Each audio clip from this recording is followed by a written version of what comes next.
So what do Guys, you I know about Wonder love gay Man? manga. Mhm. Yeah, the Wonder Man gay manga. I can't wait. Oh my god, who should I pair him with? I actually don't know.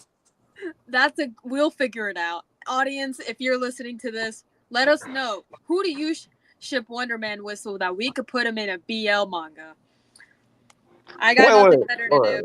What the hell is Helion's power? I honestly don't remember. What is Helion's power? I don't fucking know. Why are you looking at me? You read the book he was in when on the Crawl era. Hellion wasn't in Hellions. That motherfucker. Yeah, the team was Psylocke, Havoc, Empath, Wild Child. Grey Crow, Wild Child, Nanny, and Orphan Maker.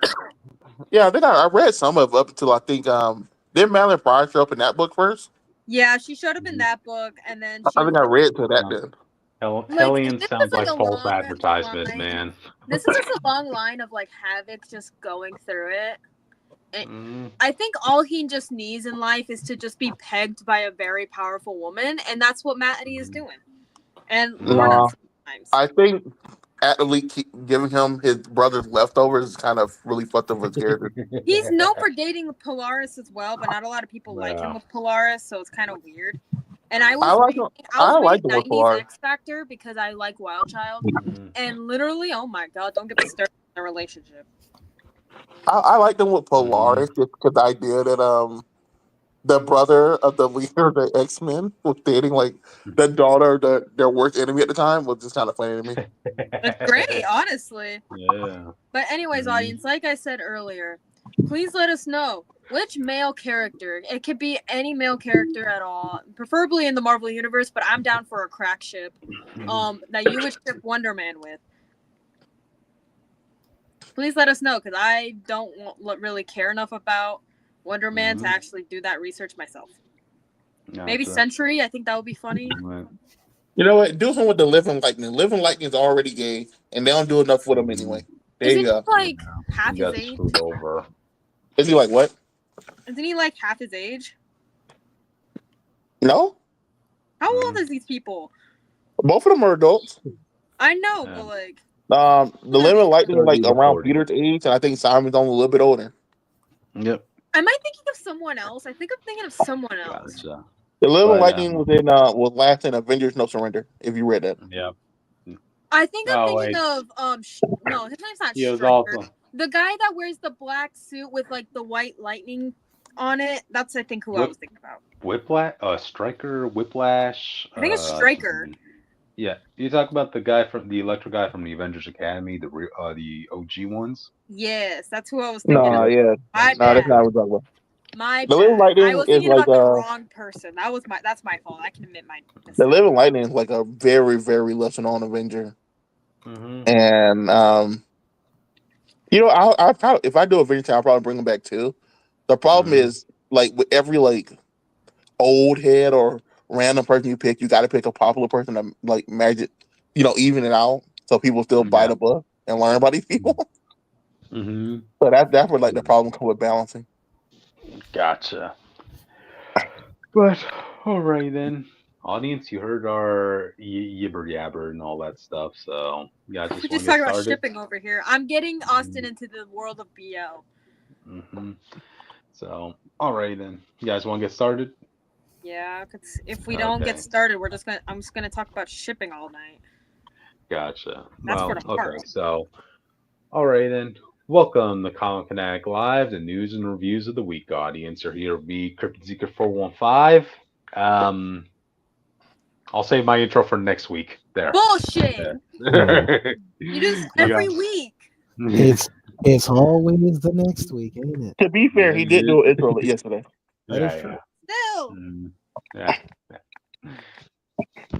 And next up, it is I, Jake Tylenol, and I'm here to say, even when all hope is gone, move along. Okay. What?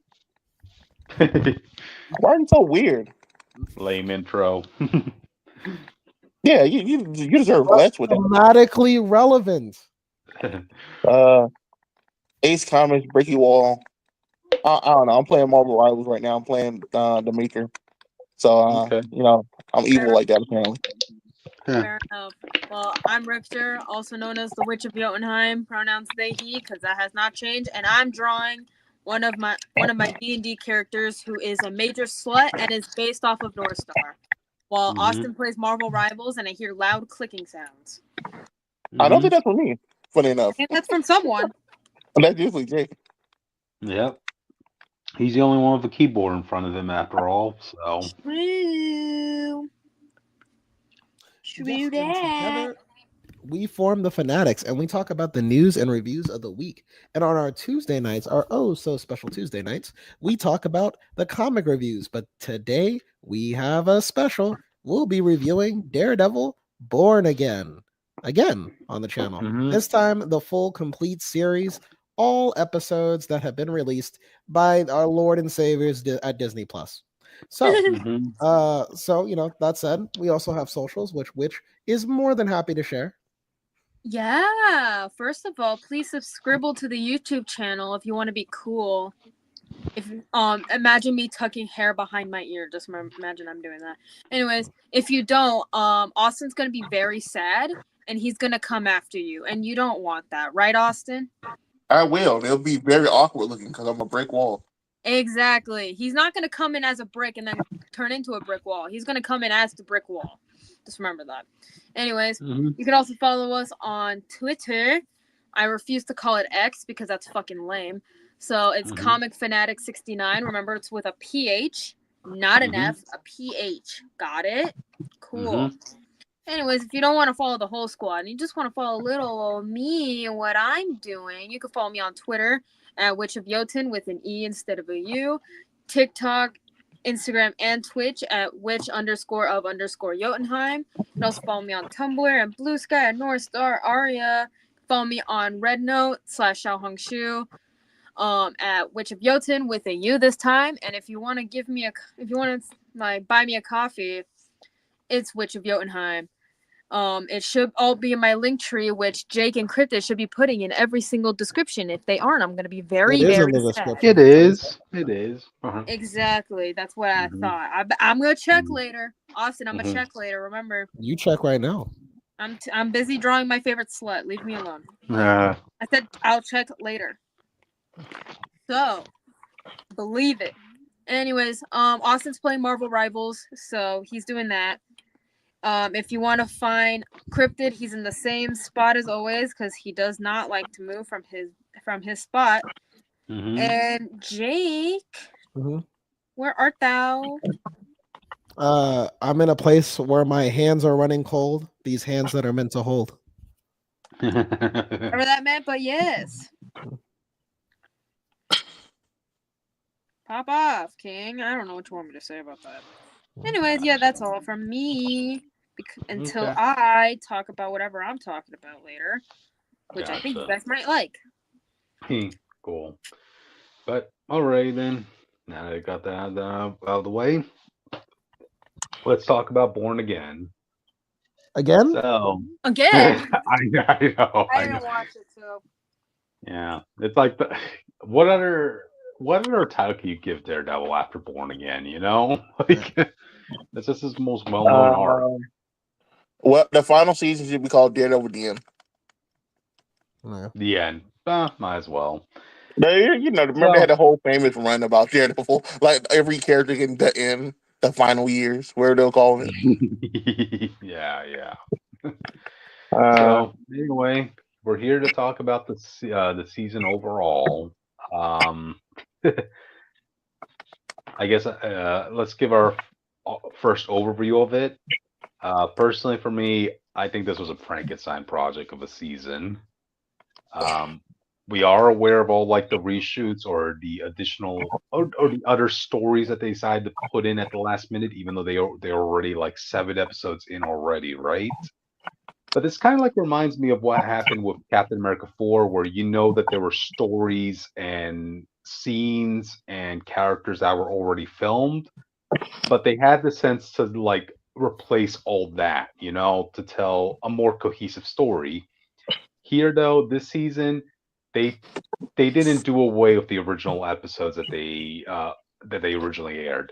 they tried mashing it up with the new episodes that they are adding, and it just didn't feel cohesive. So yeah, that's just really my overview of this season. Austin. Jake, you go next. Okay. I think I figured out just why Daredevil doesn't work for me. And maybe it's just, it came out the wrong season. Like I've tried this show twice, and every time I watch it, I'm like, the show's good. I just like never have the urge to watch it.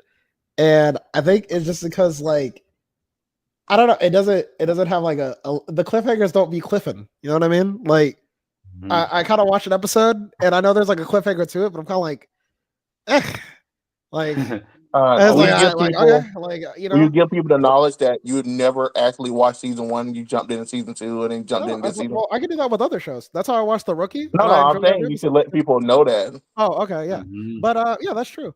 But that's usually how I get in the shows. Like sometimes I don't like seeing the show when it starts because usually that's the show when it's at its worst. But Yeah. in an idealistic world. But I watch sometimes I'll just watch shows in the middle, see where it's at. I'll be like, oh, this is really cool. And if I feel like it, I'll go back. Daredevil's one of those instances where I tried like different arcs. Sometimes I watch clips. I like all the clips, but every time I sit down and try to watch an episode, once I'm done, I'm just kind of like, yeah, that's it. That was pretty cool. I think Daredevil Born Agin was also a worse. If you're just jumping on, I think it's also worse too because like it's the Daredevil isn't Daredevil part that I think is really like okay, either you're gonna Which be on we've board with seen it or you're not. before. Yeah, yeah. Either you're in on board with it or you're not. And for me, if I'm trying to get to know a character, I kind of want to see all that character has to offer, especially if we're technically 4 seasons in. I kind of don't want to deal with the whole like, oh, I got to work my way back up to being a hero, and I got to watch this week to week to week. You know what I mean? By the way, this is they pulled a number 1 situation with this. This is considered season 1, by the way, audience. Yeah, so it's a season 1, but also a season 4, and which is cool. Yeah. I think it's fine. There's nothing wrong with that. But when I gotta see Daredevil start from scratch, I know he eventually puts on the costume, and I just couldn't bring myself to want to sit through it week to week. I thought like maybe when the show ended, I'd have the urge to binge it, but by the time it got to the point where he was Daredevil again, I just kind of stopped caring. So there you go. I just, checked out the finale. Wasn't really interesting me. Went back to what I was doing. So gotcha. Yeah. Austin. I disagree. I think most of the best scenes of this with him not being Daredevil. Him being Daredevil is more the gimmick. Matt Murdock's the reason you should be staying, in my opinion. The duality of his life. My problem was more like Cryptid said, the stuff that they added was great, and the stuff that was there, other than like one specific episode for me, was great. But together they screw each other over. Yes. And I think the finale is the biggest like problem with that. I think the finale in Frank Castle is the biggest problem with that, specifically. Yeah. And I'll go into that, I guess, when we do our full thing. To be honest, I gave it like a 6 or a 7. I would say this is the first 4 episodes of season 2 of Daredevil is better than this whole season. But I think the season as a whole is better than Daredevil season 2. But I'll still put Daredevil season 1, Daredevil season 3 over this. Okay. For me, I would say like this show kind of reached its peak when it was like on episode 3 with the whole White Tiger trial. Which, as Austin pointed, there was a lot of good scenes with Matt, not just with him in the suit, but a lot of courtroom scenes too. They're pretty awesome. Yeah, if I had to rank this in the hierarchy of like what I find is the best of the Daredevil seasons, this will have to be the bottom. I'll probably give it like a 5 or a 6 because I was seeing some really giant noticeable hiccups as the episodes went along. What puts it under 2 for you? Huh? What puts it under season 2 for you? Well, I mean, season 2 I liked because, like, hey, we got to see that awesome collision between Daredevil and Punisher. See, I told you, Jake, the first 4 episodes of Daredevil season 2 was some of the greatest shit of all time. It was the electric stuff that brought that season down. That's the only reason I said that. By the way, that was like one of the few episodes I watched. It's the greatest stuff of all time. Yeah, Yeah, you have to do the first two episodes too. Dude, yeah, yeah. I still see people bringing up like that conversation between Punisher and Daredevil as like one of the top MCU moments, you know? So, It I was think hard. there are That's the better part MC when Frank moments, Frank getting tortured and stuff. I really that's what I wanted to get to. That was, when Frank mhm. gets tortured and stuff like that. That shit was hard, man. That shit was Yeah, crazy. that's one of the things I like when they work on Punisher because like when you see like a superhero going into a gunfight, right? They will always have to normally dodge all those bullets that are being thrown at him, or they're wearing some protective gear to protect them from any gunshots. But Punisher, though, oh no, he takes those gunshots, he takes those hits, and what does he do afterwards? After he kicks the crap out of the people, he just stitches himself up, performs some self CPR. I was like, ugh, just That another man took a Tuesday. drill to the leg, bro. He was going through it against those Irish people. That shit was crazy. Oh yeah, yeah, yeah. Hey, he has a broken nose. Just give me two pencils and I got that covered. you know. So I'm glad they kept out that stylistic approach to his fighting style theater. Yeah, Oh, yeah, yeah. Season three was pretty epic too. Like, just that was supposed to be their interpretation of Born Again, by the way, audience. yeah. That's the actual comic event, Born Again, which that was. hmm This is only Yep. Born Again in name, as in Daredevil. The show is Born Again. Yes, exactly, exactly. So I guess we should also talk about stuff we didn't like about the season. What? Muse. You want to start First, with Muse? first talk about the stuff you did like because Oh, I know there's gonna be a lot of stuff we didn't like. I know you talked about the courtroom scene in season episode 3. I But do you like dude, anything beyond episode 3? I ended up getting myself invested into the whole White Tiger situation with Hector Ayala. I'm like, wow, I did not expect to get more emotionally attached than I did when it came to when it came to that final verdict because his whole story in this was yes, he was a vigilante trying to stop petty crimes on his street in his neighborhood. He just got into one alteration when he was outside the mask, right? When that involved two cops. Well, he didn't know they were cops, but they were mugging this one guy in a subway, right? It resulted in the death of one of those cops, and yeah, he was put on trial for that. When the final verdict ended up coming that he was innocent, I was like, oh my god, man! I stood up and I actually clapped, like, oh, gracias a Dios, like, damn, that was bringing out the little bit of Hispanic in me. But regardless, I know this guy is supposed to be the T'Chaka of the White Tiger mythos. No matter what route he goes in, no matter what the verdict would be, what the storyline will be, he's always going to have to be the person to die. So, Mhm. yeah, that was a little tragic. But I, the way he died, right? You see this monologuing of Kingpin in the background because, he's doing this whole campaign about Set to some vigilantes. beautiful music. Yeah, yeah.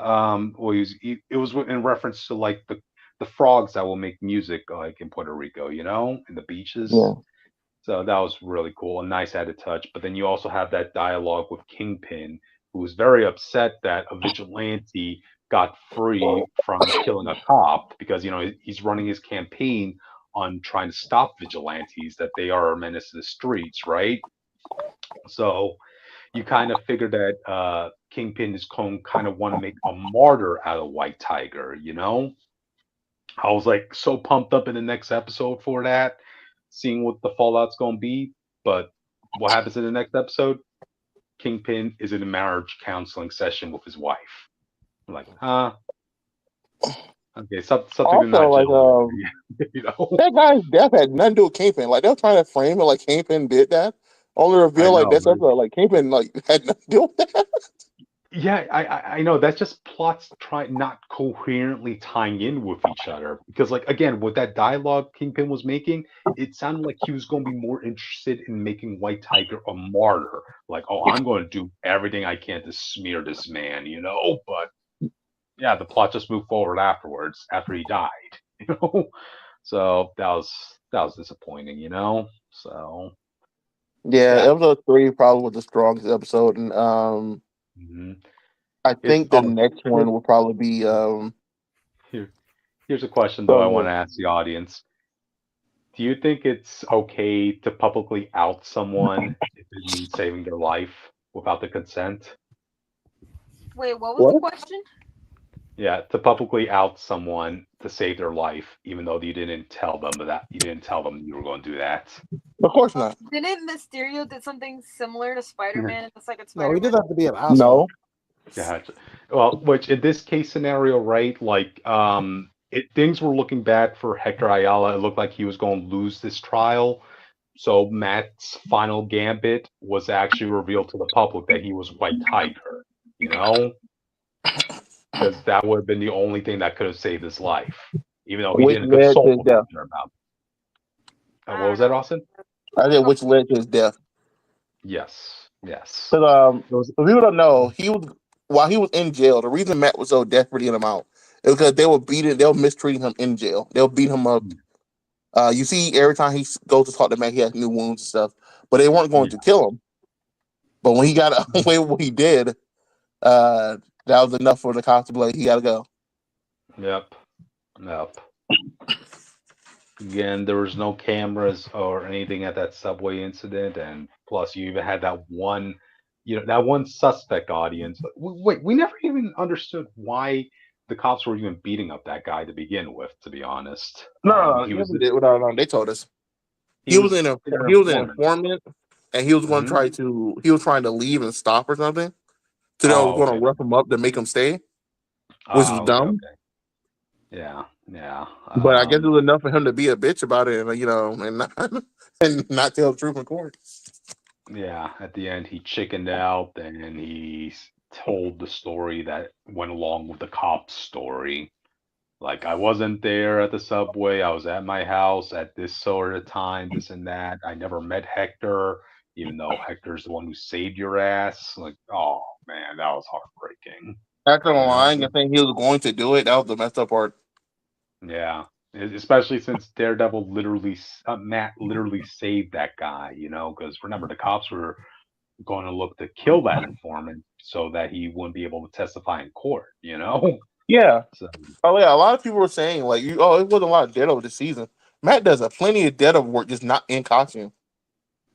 I would say this with regards to that criticism, right? Like, I know, like in the original episodes, apparently Matt wasn't going to be in costume until like what, episode 5 or something like that. Yeah. Here, though, they gave right off the bat, like in the first 10 minutes, we do see like plenty of action from Matt in his Daredevil costume. Yeah.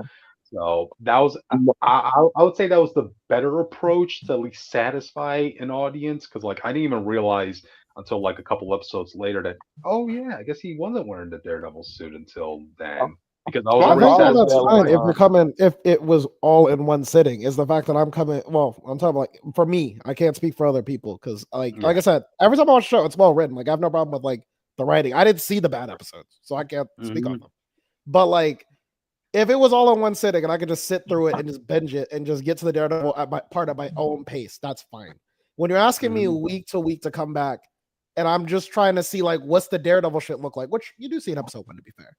And I'm just like yeah, I like again, I hear what you're saying, and I even agree that like Matt should be something outside the costume, but it'll be like if I'm watching like it's like I'm not watching the superhero show. I'm just watching the legal drama part, which is fine. That could be great, but that's not what I'm mentally invested to be in. fair, that was most of season 1 and stuff was. It was him doing Daredevil at night so he can do the legal stuff during the day and put these same people away. Yep. No, Jay, I'm not saying what I'm saying is like get on you or anything like that.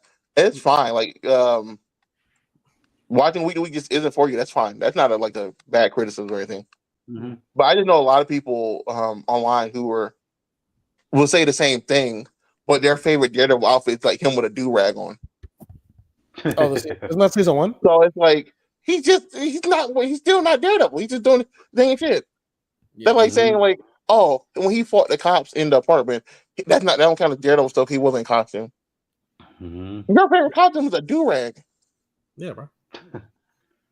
Well, people just want to see the the flair, of him in the costume. I know, I get it, but his costume in this season wasn't that good in my opinion. So Hmm. seeing him actually seeing his face and like, how much he was actually Hmm. enjoying fighting people, like the Hmm. full like you see him fight the cop and he's getting mad. We also see like the elation on his face for beating these people up because he hasn't Yeah, fought yeah, in so yeah. long. Like I Hmm. love that stuff, and you lose that stuff in the costume sometimes. So I really appreciated that type of stuff in this season. So we know next Hey, season is gonna be very costume heavy when it yeah, comes to but that hey, stuff.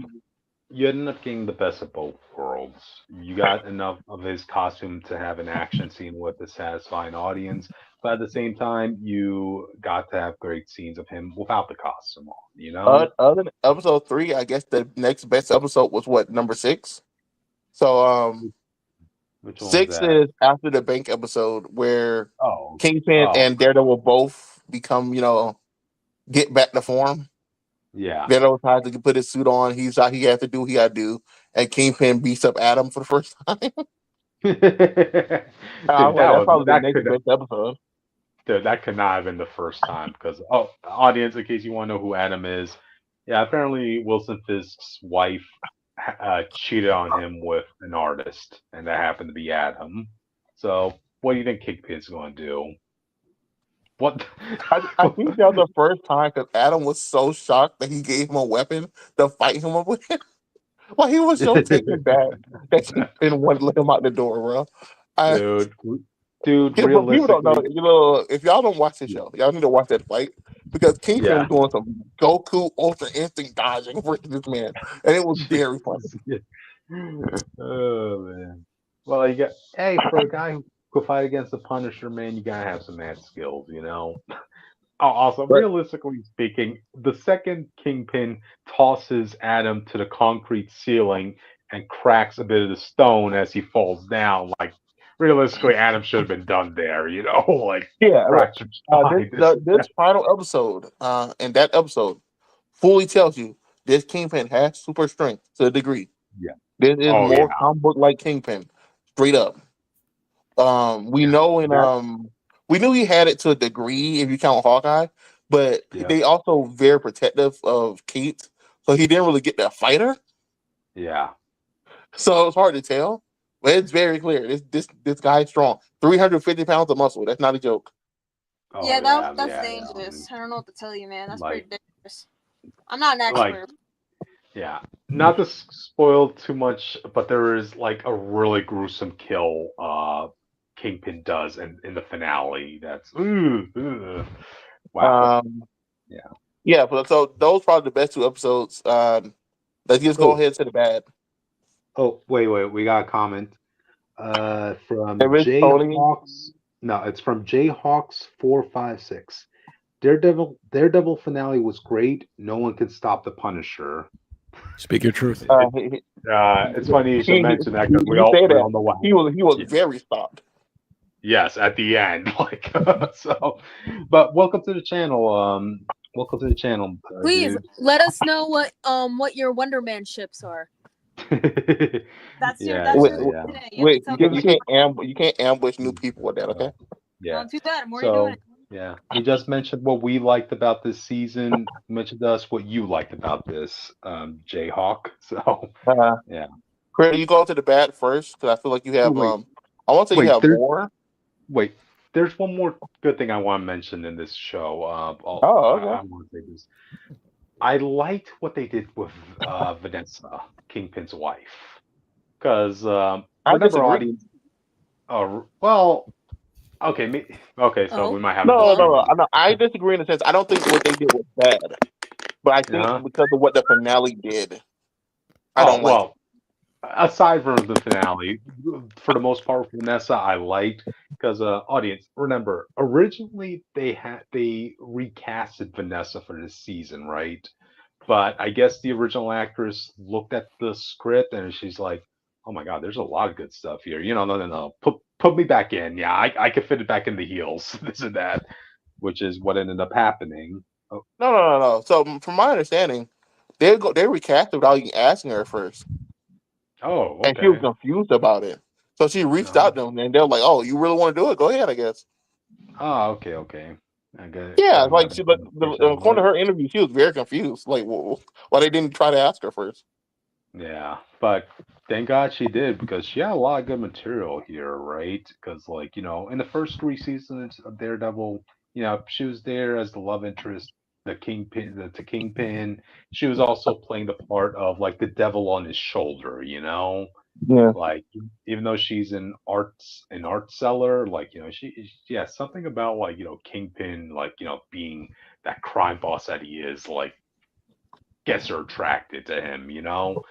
Which is something you see throughout the series where she's very disappointed into what Kingpin has become, now that he's becoming mayor yeah. and trying to If turn people don't remember, at the end of like season 3, she pretty much was starting to become a criminal of her own. Like the whole reason Fist Mhm. stopped being a criminal, well, because she done did some shady stuff, and Mac could put her away for life for with that Oh stuff. yeah, I don't think yeah, it's ever going to be addressed, but that yeah. was the We whole thing with it.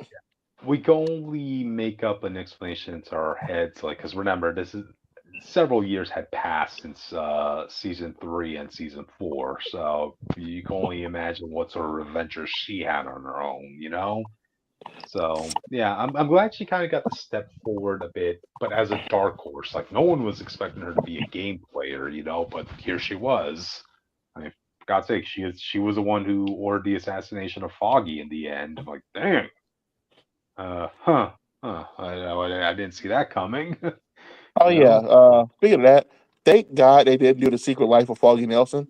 Well, that would have took all the Mhm. tail out of my wings, bro.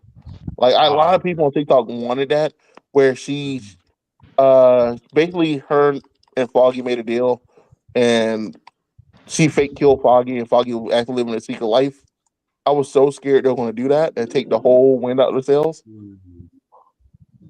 because Yeah, like yeah, once yeah. you like even like the low deaths don't matter anymore. It's like what's the point? Mhm. You just start Yeah, I bringing mean, anyone back to say it was a fake death. Yeah, they brought exactly. I back mean, Maria Hill. No, if anybody cares about Maria at that I point. care about Maria Hill, but I won't want to bring her back. Her A death, lot of people cared about Maria, surprisingly. yeah, a Yeah, lot of yeah, people. just like yeah, Jake, just like I'm sure a lot of people cared about Sharon, right? So, No, no, so no. I yeah. Yeah, No, people remember this. do care about Sharon too. We want Sharon back. No. She I had a remember this. very When Secret interesting Wars came out, character. I Oh mean, my god. Secret Invasion came out, and Maria Hill died. People were mad about it. I was like, really? I was Like, mad about it okay, I was because, like, why like, I why remember were we y'all saw an interview with the why she die? actress, and she was like, "Oh yeah, we have many plans for Maria Hill." Dies in the first Like fucking episode. I just don't see it. I've seen her in all her appearances between the movies and even in Agents of Shield, and I'm like, okay, yeah, she died. People Okay, have her. People cryptic. have I don't her. disagree. I don't yeah, disagree, but people love that character for some reason. I didn't know. I, well, she's a good character. She really with the downfall of Nick Fury, they probably should have let her take over Shield. yeah, No. yeah. I agree. Maybe if she put herself more up front, I would have felt weight with her character dying. But to me, I she was was just a background pissed. character. I'm like, okay, yeah, she died. Okay, move on. But anyway, we're talking about Daredevil right here, right? So yeah, in terms of Foggy's death, I'm glad they didn't do a fake out at the end because like spent this whole season through Matt's eyes. Yeah, yeah, pun Quote intended. unquote eyes. Yeah, He feeling the still has weight of eyes. What the Foggy's fuck? death. Yeah, feeling the weight of Foggy's death. So it would have been cheapened if you brought him back. Said that was cop out. So, all right. Okay. But So, yeah, what aside from that, yeah, let's go to our bad. Since we talked about Vanessa, I want to bring this up because mhm, her going behind Kingpin back. Like, so we're gonna talk about this is gonna be spoilers. I'm just gonna be honest with you. I have to say the full yeah. thing. Her going behind Kingpin's back to hire a bullseye to kill Foggy and then try to get Bullseye killed using Kingpin's name. And then that leading to Kingpin almost dying and he still didn't give a fuck. I was kind of mad. Yeah, yeah, that was something. I was Why like, did her she want whole Foggy story, dead? all her stuff, her wanting Foggy dead was fully explained because Hmm. she knew that Daredevil was going to stop being Daredevil when Foggy died. Yeah. Or at least she predicted it. Hmm. But also, Foggy was very close to. If Foggy won that case, he would have stopped them from being able to use this plot in this area. It's basically the plot from Yakuza Zero, if anyone played the game, where like the Uh-huh. empty plot and someone died there, so now they need like the landlord, this whole lot of stuff. But Yeah. if Fist gets that plot, he can build wherever he wants there, and all crime would basically be legal, which Hmm. is a real thing because of what went down there. Yep. Yep. So that was all revealed in, like the last two episodes. Hmm. But like, Which there's so which much stuff she does that Fitz just lets slide because he loves his wife, and I Mhm. get that we know that Fitz loves her. Like that's always been a thing, Yeah, yeah. but there has to be some type of repercussion, and I don't want them to be like later on like he kills her or something, because I really want Mhm. their son. Oh yeah, yeah. You could just say that she had a son behind fake his back. You But it know? feels like it's leading up to him having to kill her. That she's gonna keep going behind his back and doing all the kingpin stuff without Well, telling him, and it leads to consequence of him almost dying or like that. Eventually, he's going to I lose his shit.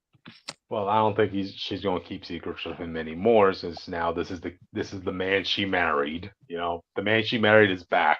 You know, that's what she wants. Until he decides to do something he doesn't like. Yep, yep.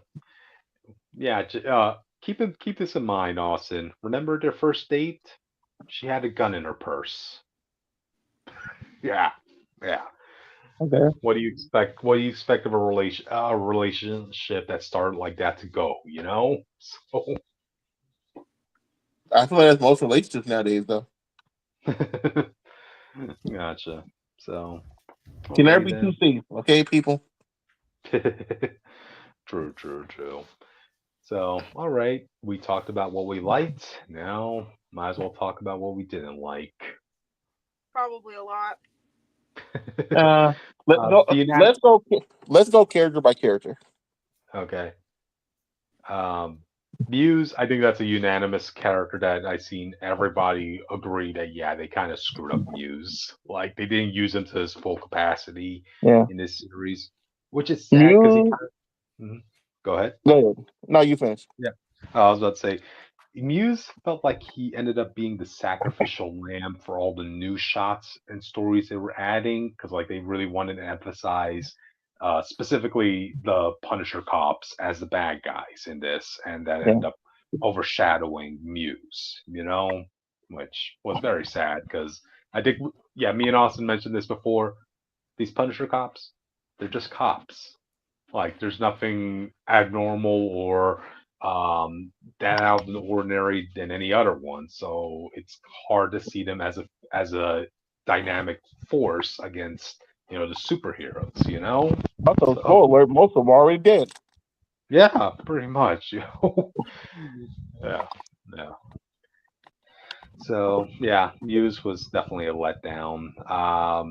I know people are holding out hope that like hey, maybe Muse could spiritually come back in the second season because of what's going on currently in the comics, where yeah, he No, has no, no no. friend. He's confirmed for Yeah. season two. Like that's not a joke. Oh dang. Well, So we don't and know that's my how. I doubt it's gonna be the ghost thing. I think they're gonna do like a copycat thing where which the which is next guy that lame. comes up is gonna be like the muse with powers and everything, That but he just that won't be just the sounds original guy. Yeah, that just sounds even lame to know to see that Muse like he's very prideful of his work, and the costume they had for this season that was spot on accurate to Muse in the comics, but to go on and state that oh yeah the actual Muse that we all like, yeah he was just copying like this nobody right here No, like no, no, no. I'm saying the next one is going to be copycatting this one. okay, okay, well we'll see how that goes. So yeah, Muse. I think we all gave our thoughts on him in a previous episode, so we should Yeah. probably move on to the What you next wait, one. Cryptic, I want to know what do you think about Heather? Because when I tell you Tony Oh, and like three other people I know hate her because of what she said. okay. Heather, she was an okay girlfriend throughout. I would say 60 to 70% of this season. but it was really after the death. I mean, after the collision with Muse that really made me dislike the character specifically because of one line she said. Right when she and Matt were talking to each other, and she was talking about how like Muse and Daredevil are the same person, and Matt was like, "Well, no, Daredevil was there to save your life," and then she had to say, "No, I saved myself." What? What? Uh, y'all, anyone who didn't see that scene, she was 100% going to die. Daredevil didn't fight Muse. The only Yes, reason she got an exactly. opportunity to get the gun is because Daredevil came in and was fighting Muse. So she right And while she was there bleeding out, she was able to get to a gun and shoot him. yes, But a Daredevil pretty gun. much had the situation handled by the time she got to that gun. Yeah, I mean, Daredevil was dominating that fight. He was on the verge of beating up Muse. It was just Heather who just came in at the last minute and just shot him five times in the chest. So I don't know where she's getting this whole "I saved myself." Like, oh, come on, come on, Heather. And really, afterwards, her character just kind of got frustrating within the finale. Um, to the point where I'm like, okay, yeah. I don't need to see this shit going on between her and Matt going forward. He could find himself another gal.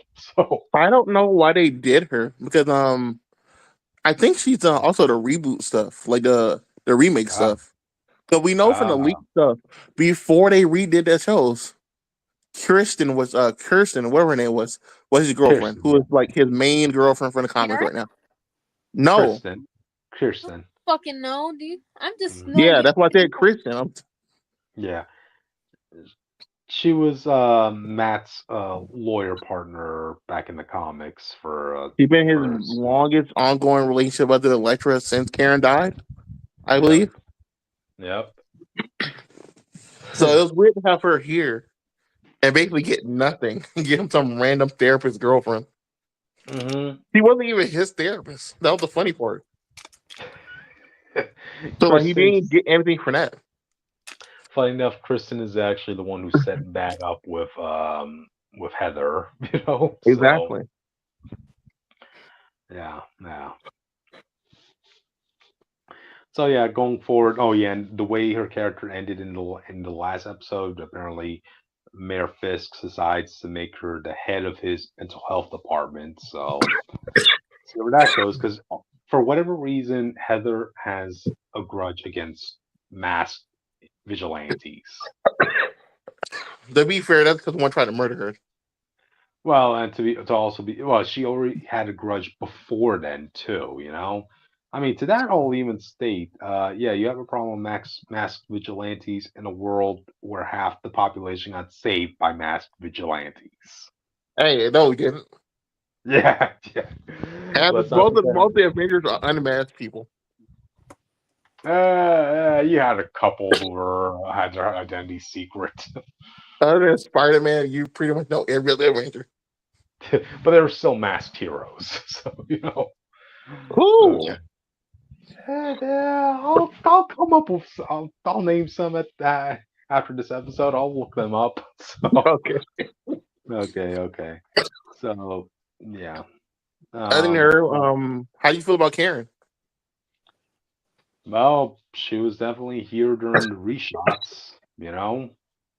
Um. Of course, she couldn't be here for the whole season, much like Foggy. So I mean, I appreciated her character for the moments she was here. Nothing I didn't like her in the too finale. outstanding. Oh, where she called in Frank? Yeah, I'm telling bro, I had some problem with Frank in the finale. Oh yeah, same. So her calling him there, knowing what Frank was going to do, and that Matt doesn't agree with it, was I kind of think insane to me. that But was frustrating throughout that whole time when Punisher and Daredevil were fighting the Punisher cops, right? And then Daredevil always has to take a moment of pause and tell Frank, "No, don't kill them." I'm like, dude, come on, like, you're yeah, this one outmanned, you're knows Frank is. outgunned. You gotta let this shit go, or you got Yes. to think you gotta let this shit go. You got to bring Frank in, one of the two. Yeah. So when you're literally both fighting for your lives, okay, you could turn a blind eye. Okay, there, pun intended. So all right.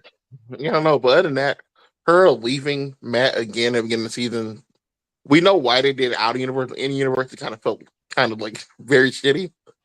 Yeah. The guy you love just lost his best friend since I believe it was high school and college, Mhm. and you just ran off and didn't like even try to contact them anything, like let them know anything was going on, and then Yep. you randomly come back with the Punisher with of all Yeah. people. And I was like, I think the thing yeah, whatever. I think the thing I'll most remember her from this season is really the writers trying everything they can to not refrigerate her. Because remember when Foggy got killed, and then like you see those two other, she was literally right next to Foggy when he got shot, and Yeah, then there's you see like hello Karen again. No, I pointed yeah, that and out then too. I remember in that review, I pointed that out. I was like, but he's just like not killer. yeah, and then you see those two other cops coming in, and they both get headshotted, but she's there like, what's To going be on Especially, fair, right here? especially if the to be mission fair, is he to. was literally about to kill her, and then Daredevil knocked him to the building. That's No, you got to I'm just, get off that. especially if the mission is to emotionally destroy Matt, it would be like, oh, fuck, got him. Karen, That dead. wasn't the Okay. mission though. The mission was just to kill Foggy. Oh, okay. Yeah, I would add it. And also, if you got the but chance, no, kill Karen. That was yeah, because that was the objective, right? That's what the end goal was The supposed to objective be. was Vanessa actually just hired him to kill Foggy. So everything he was hmm doing after that was just his own pleasure. yeah. Oh, I thought you told him to do Well, that to ruin Daredevil's life to make him not want to be No, Daredevil. Isn't no, that what you? she well, look, he well, killed. No, she just told him to kill Foggy because she knows the relationship between Foggy and Matt, and that Matt yeah. will feel guilty about being Daredevil because he will blame himself for this. Yeah, Oh. Austin, do you think Bullseye cared about collateral damage? Like how many No, people that's did what he I'm kill in that saying. But bar? no, Yeah. I'm saying everything else he did was just because he wanted to do it. And Yeah, as I'm we saying. saw with season 3 of Daredevil, he likes torturing Karen. I'm Mhm. saying if I'm Vanessa, Yeah, he Oh, cut out they. loser. Oh boy. Anyway, But uh, anyway, no. I'm just saying it's just so hilarious to know that the writers don't want to refrigerate Karen because no, remember, no, I her agree other with that. multiple, I think the her, problem, like people don't know who don't read the comic. Karen's been yeah, dead since like the 80s. Okay, yes, this is yes. this might well be his Uncle Ben at this point. Yeah. As a matter of fact, Marvel, the I'll writers respond. decided to give her iconic death moment to Matt's father figure in church. To Yeah, the he main. gave it to Nobody remembers yeah, his name. So, father or something, oh, but nice. yeah, Hey, Jake, we can hear you now. So, what were you saying Oh, earlier? I was saying that if I was Vanessa and I already had the intention of trying to ruin Daredevil's confidence so he doesn't be Daredevil anymore, I'd be like, well, and once you kill that Foggy guy, kill him first. But if you got the chance, Karen's there. Kill her too. nah, There if you he go. no killing Foggy specifically because if you watch the show, all Foggy ever wanted him to do was not be Daredevil.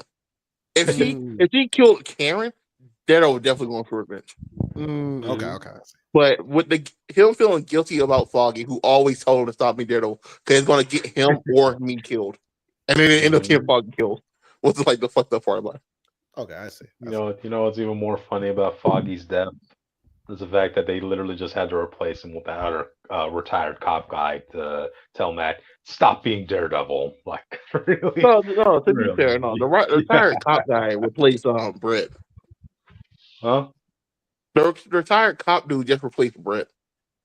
Oh, Brett yeah. was a black cop who Daredevil had in the force who he can go to for information. So they Uh-huh. kind of fused the two in a sense. Yeah, It felt yeah. like Kirsten was supposed to originally be his new Foggy, but because they Yeah. didn't make her his girlfriend, they couldn't do Mhm. anything with her. Yeah, I just find it funny the idea of like, hey, Matt's going to date his partner's replacement, his new Foggy. Wow. You know? Oh, But yeah, Karen was okay. Like I said, I just didn't like her in finale. yeah. The She didn't convenience have of it much. all, her randomly showing up. Then Mhm. I don't know. I just didn't like it. Who Gotcha. you want to talk about next? Well, we might as well talk about the main man himself, Punisher. Um, Bro, I said uh, Punisher. Okay, so I gave it to Punisher. I would have been fine if Punisher never showed up in his first episode. When he tells him, "I don't have time for your candy ass hero shit," all that stuff, that's yeah. fine. He showed up in the first episode. No, Well, no. I mean that in his first episode. It was like Oh, episode I was 3 or about to 4. say, you should have been the first episode.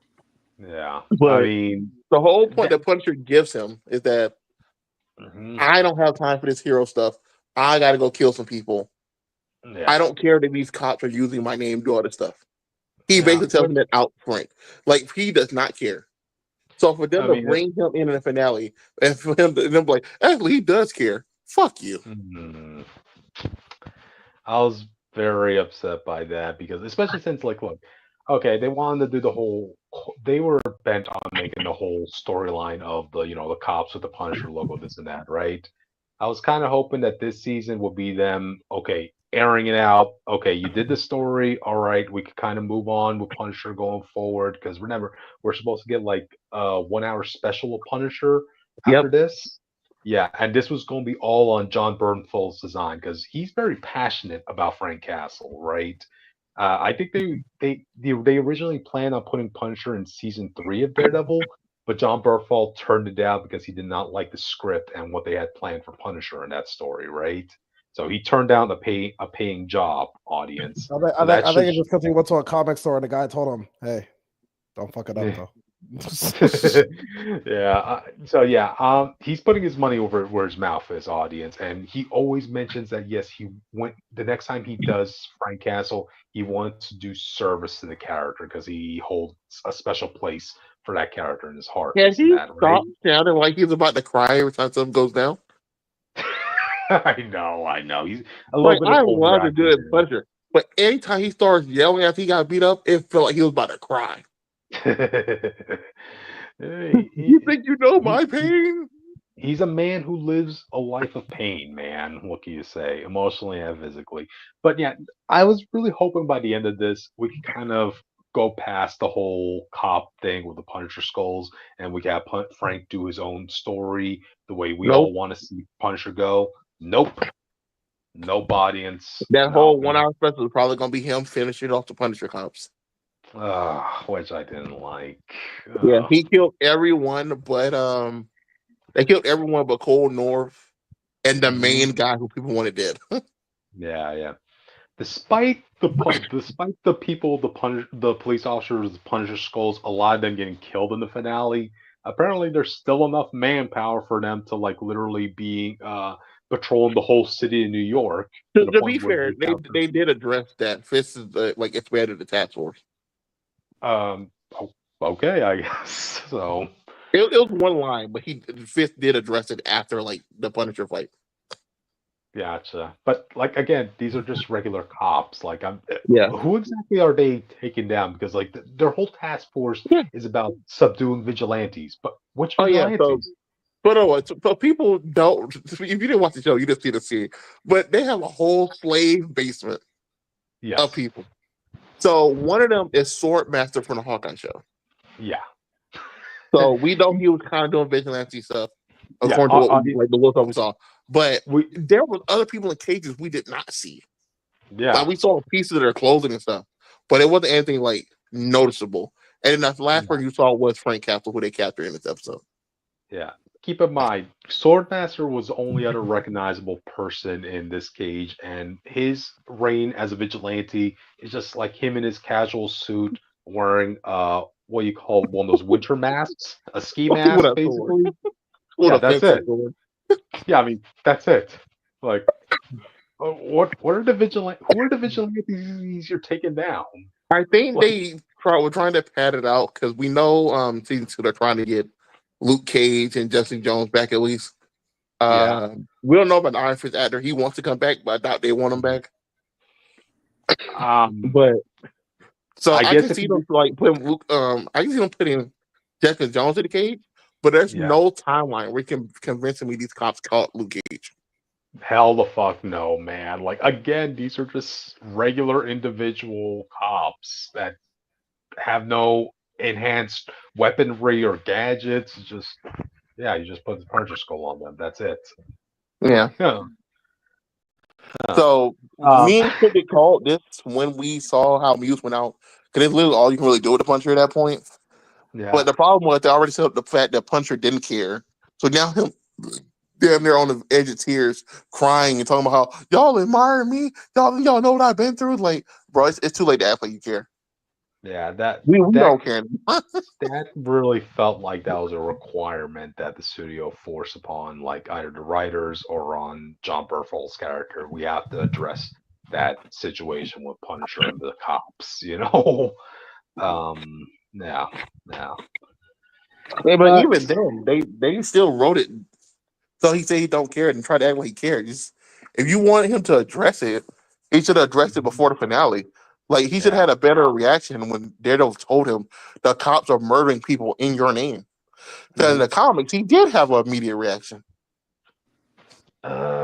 well, that was like a three-issue moment in what was his name? Matthew No, Goes. to be fair, that's because he learned about it from the cops themselves. Yeah, yeah, When, you know. but if I, Daredevil told, I feel like if Daredevil telling you I the cops are murdering people in your name, he will at least look into it. Well, I kind of actually liked his reaction in that because, like, again, his main concern, first and foremost, he's out to kill horrible, horrible individuals in the world, right? That he has no time to compromise on anything. Like, if he sees those cops in front of him, if they're in his vicinity and they're copying him, yeah, he'll turn the gun on them. You know, I don't think he will go directly I to the would have been police fine with that station. if they at least let us like knew more about what Punisher was going after and stuff, who he was going after that takes precedent over this. The problem is hmm the moment Karen gives him a phone call, it doesn't matter. yeah, yeah. I'll give you that. Again, a lot of incoherent writing with different writing teams trying to merge stories together that they didn't really fit, you know? So, yeah. Yeah. Uh, let's just So, get to Daredevil and Fish, and then so we can move on. yeah, yeah. Got stuff to talk Uh, about other than that. oh, damn, we're almost at the 1 hour mark. Yeah, true. Exactly. Yeah. Daredevil, Daredevil. Okay, I will agree with Austin in this department. A lot of his best scenes in this season were him outside the suit.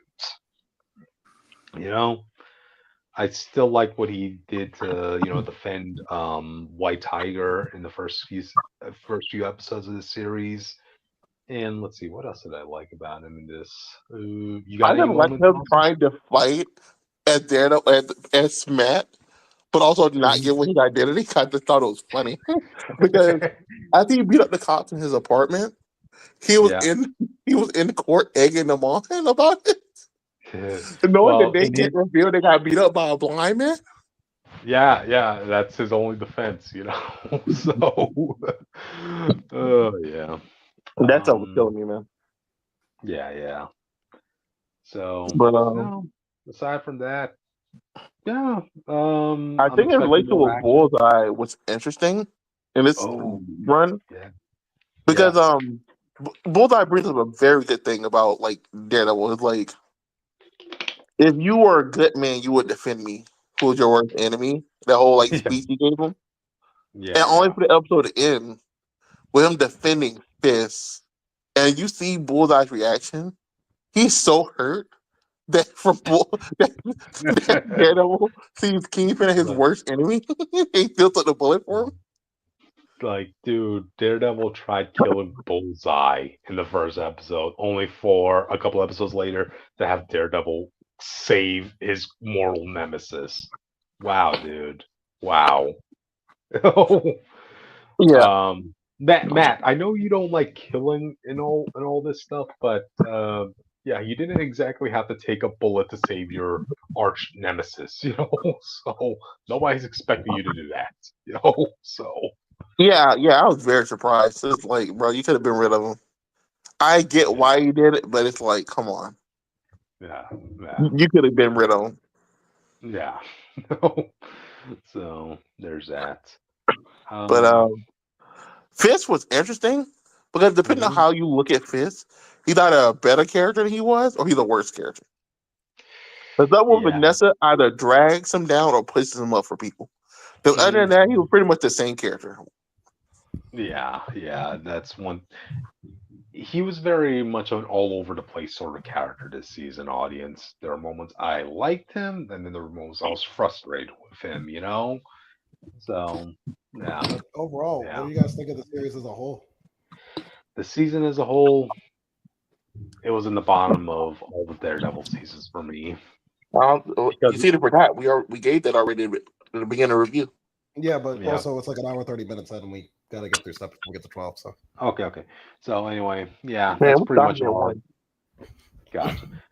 Yeah, that's pretty much our thoughts on Daredevil Born Again. It was a Frankenstein of a season. So hopefully the next season it'll be more coherent and they'll have a direction that they'll stick to. So, All right. Okay. So with that, we should probably move on to the actual comics of the week. Finally. All right. Anyways, it's my turn. Let's see how long I can go without getting booted off. How much you want to bet? Kidding. Nah, go ahead. Anyway, so I'm talking about a book that actually came out last week. Which Technically, which what? I'll say this. Muse will give this cover a grade A passing, like Well, she is in fashion school, so. Anyways, can I introduce the book first? Go ahead. Anyways, I'm talking about a comic that came out like 2 weeks ago called I Was a Fashion School Serial Killer. It's from Image Comics. I wasn't going to read this book initially, but then I forgot I had a tab open with the description of the comic, and I decided to read it. So here we are. Plus, I didn't have a lot of books this week, so yeah. Anyways, so we start off with a girl who's in a office area because this is school, where she's basically telling her backstory, but at the same time, she's talking to, I'm assuming, the dean about why she wants to join fashion school and all this other stuff. And she's like, in one of the narration boxes, we see that she says that she can believe more than what I am, a better designer, a better person, which is not technically a lie. But besides the fact that we are in this office space, right? We also see a scene of a mugging type deal. And we can assume that the main characters in the second and fourth panel, where she's scratching herself, this is like a thing that happens a lot to her.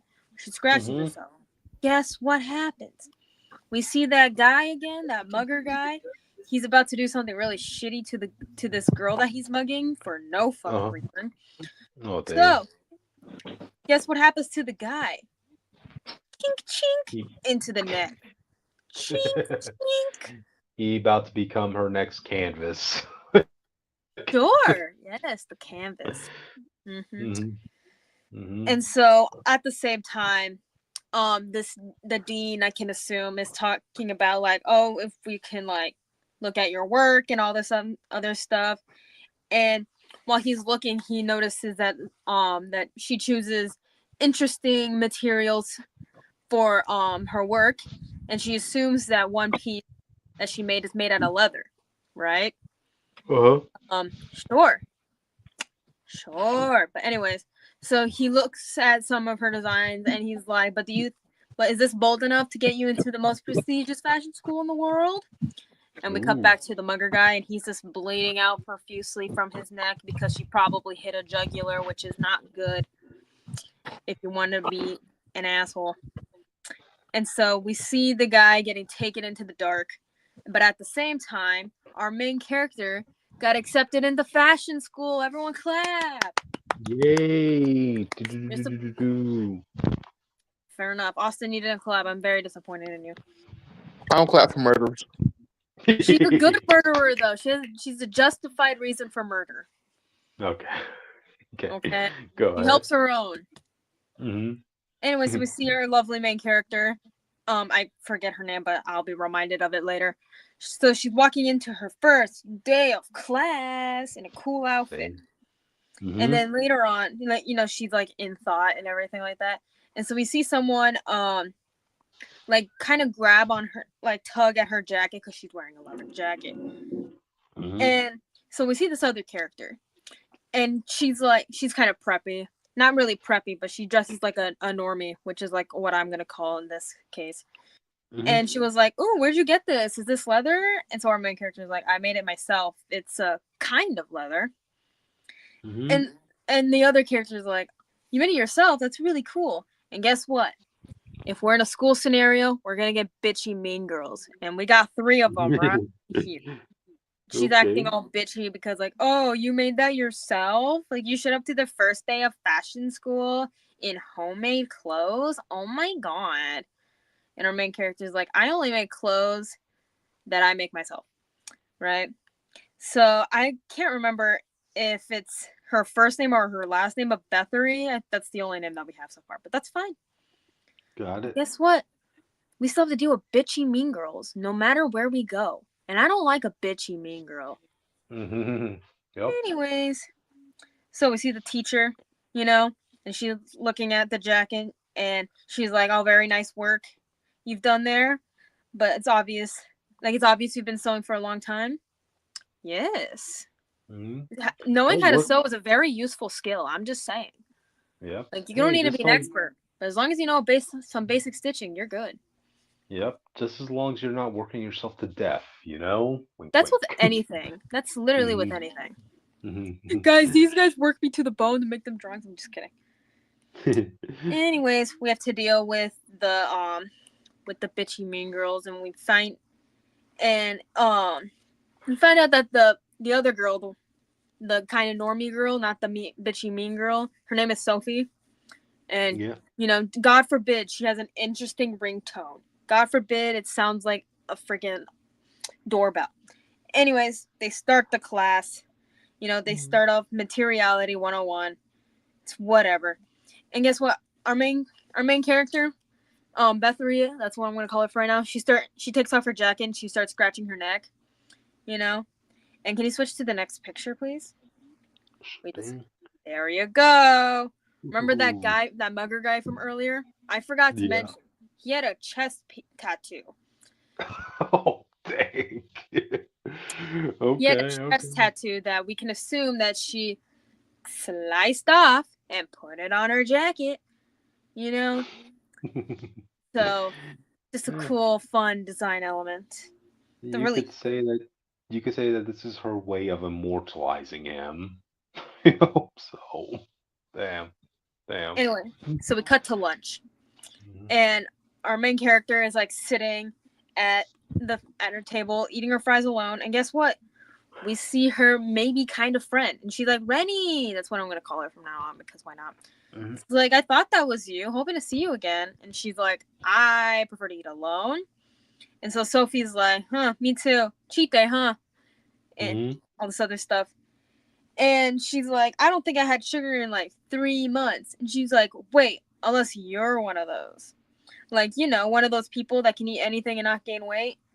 Me, Mhm. apparently. Me. Mhm. That's not a flex or Metabolism. anything, okay? I'm just letting you know that happens to me.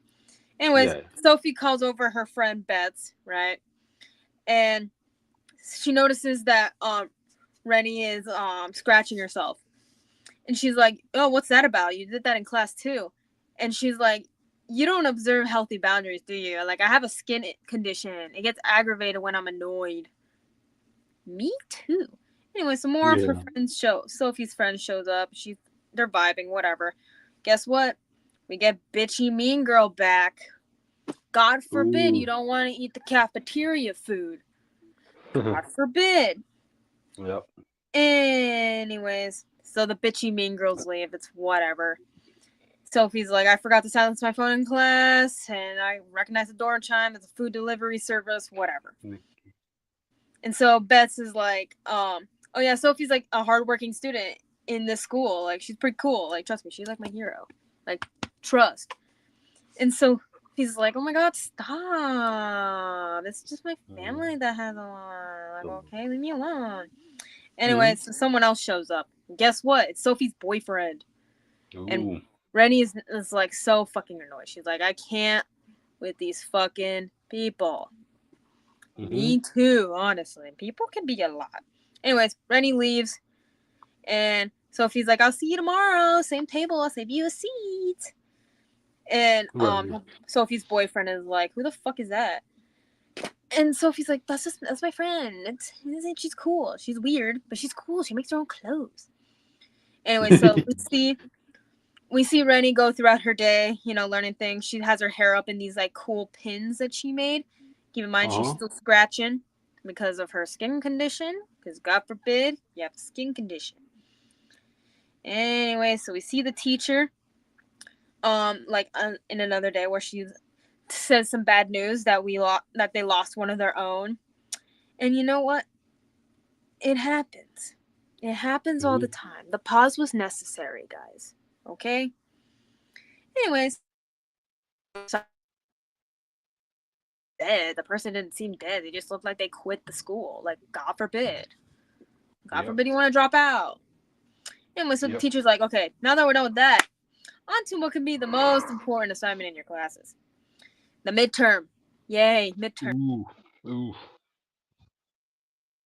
Oh, we just lost Witch. So Sonic X is a story about Sonic and his friends going to another world.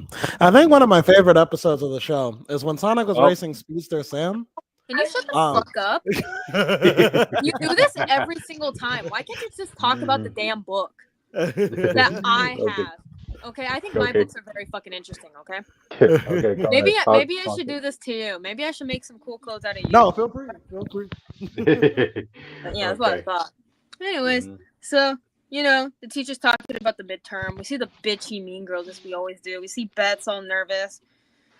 We see Sophie, like, shook about the fact that whoever wins, whoever gets the best on the midterms gets to have a 6-month internship at, like, a prestigious company or whatever. Yeah. And Rennie is, like, not really giving a shit. But the teacher points out the hairpins. She's like, is that ivory? And she's like, no, it's bone.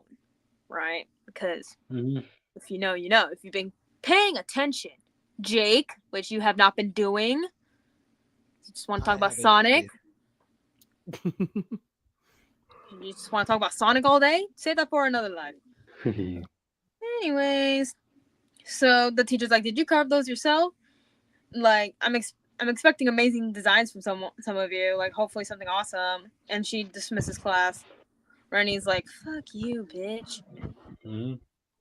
So we see one of the bitchy mean girls being like, you do know she wasn't talking about the two of you, right? Like, don't get any big ideas about the internship. Constance always wins design competitions. Always. Because they're bitchy mean girls, okay? Remember that.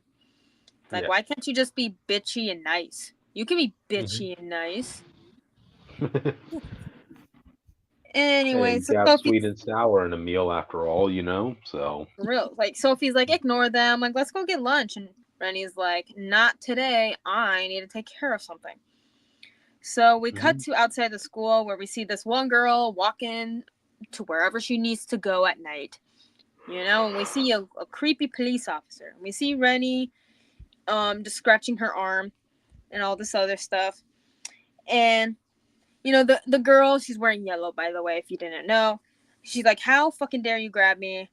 And the security guy is like, hey, you say that now, but you'll come around. And I'm like, fuck off, you creepy ass motherfucker. I hate when men do that. And so Rennie, you know, she goes up in front of the security guard. Or no, the guy turns around, my bad. The guy turns around, and guess what? Chink! Into the middle of the neck. Chink! Well, technically, it's like a puck. That's the onomatopoeia they use. Yeah. Guess what? Noises. And Rennie's like, shush. It'll be over quick. Quicker than you deserve. And don't worry, the girl in the yellow outfit, she's fine. She got to go home, assumingly perfectly fine. So getting put to the last picture. So Rennie is taking a bath in like a yellow liquid. So guess what? Guess what the red liquid is? It was not yellow. I meant to say red. Okay. It's blood. I don't think anyone wants to. That's clear tomato sauce. Get your stuff right. Blood can be yellow. Just so happens to be red this time. How much blood did she have to harvest for this shit? How much That's blood? tomato sauce. She's making a man pizza. She's the fashion school serial killer. Which I'm hoping this character looked up this person's medical records. Just saying, if you dipping yourself into a person's blood might not to be. Yeah, this guy might have hemophilia. Yeah. He might have AB blood, and you have a different type of blood. Is it just like multiple people's blood? Because I don't know how much the human body. Oh, that's even worse. Yeah, that's even there worse. have to be multiple people. Hold on, I'm Yeah. gonna look this up. How much? That's more than 4 liters. Mm-hmm. How much blood in the human body? So the human body has about 1.2 to 1.5 gallons of blood approximately. That's for an adult. For a newborn baby, that's about a cup of blood. Wow. Yeah, so that's clearly more than a gallon. Mm-hmm. Yeah, that's probably like a couple gallons. No, that's like Mhm. 56. It's almost a It's a gallon. lot. It's a A lot. gallon of milk. It's a lot. But Mhm. yeah, I liked this issue. In one of the covers, like the variant covers that we're getting, she's wearing a dress and a hat made of eyeballs, which was pretty cool. Dang. So yeah, but I really like this. Go give it a chance if you like cool school stuff and like cool Mhm. school stories and murder and women supporting women unless they're bitchy mean girls. Yeah, this seems like one of those comics that you want to pick up in your comic book shop just for the cover alone, because that tells you all the premise you would need, to say that this is an interesting book. You know, like Yep, it's good. so. Trust. Yeah, yeah. This would be the sort of comic we would give to Muse to critique, right, Austin? You know, Yeah. you know, yeah.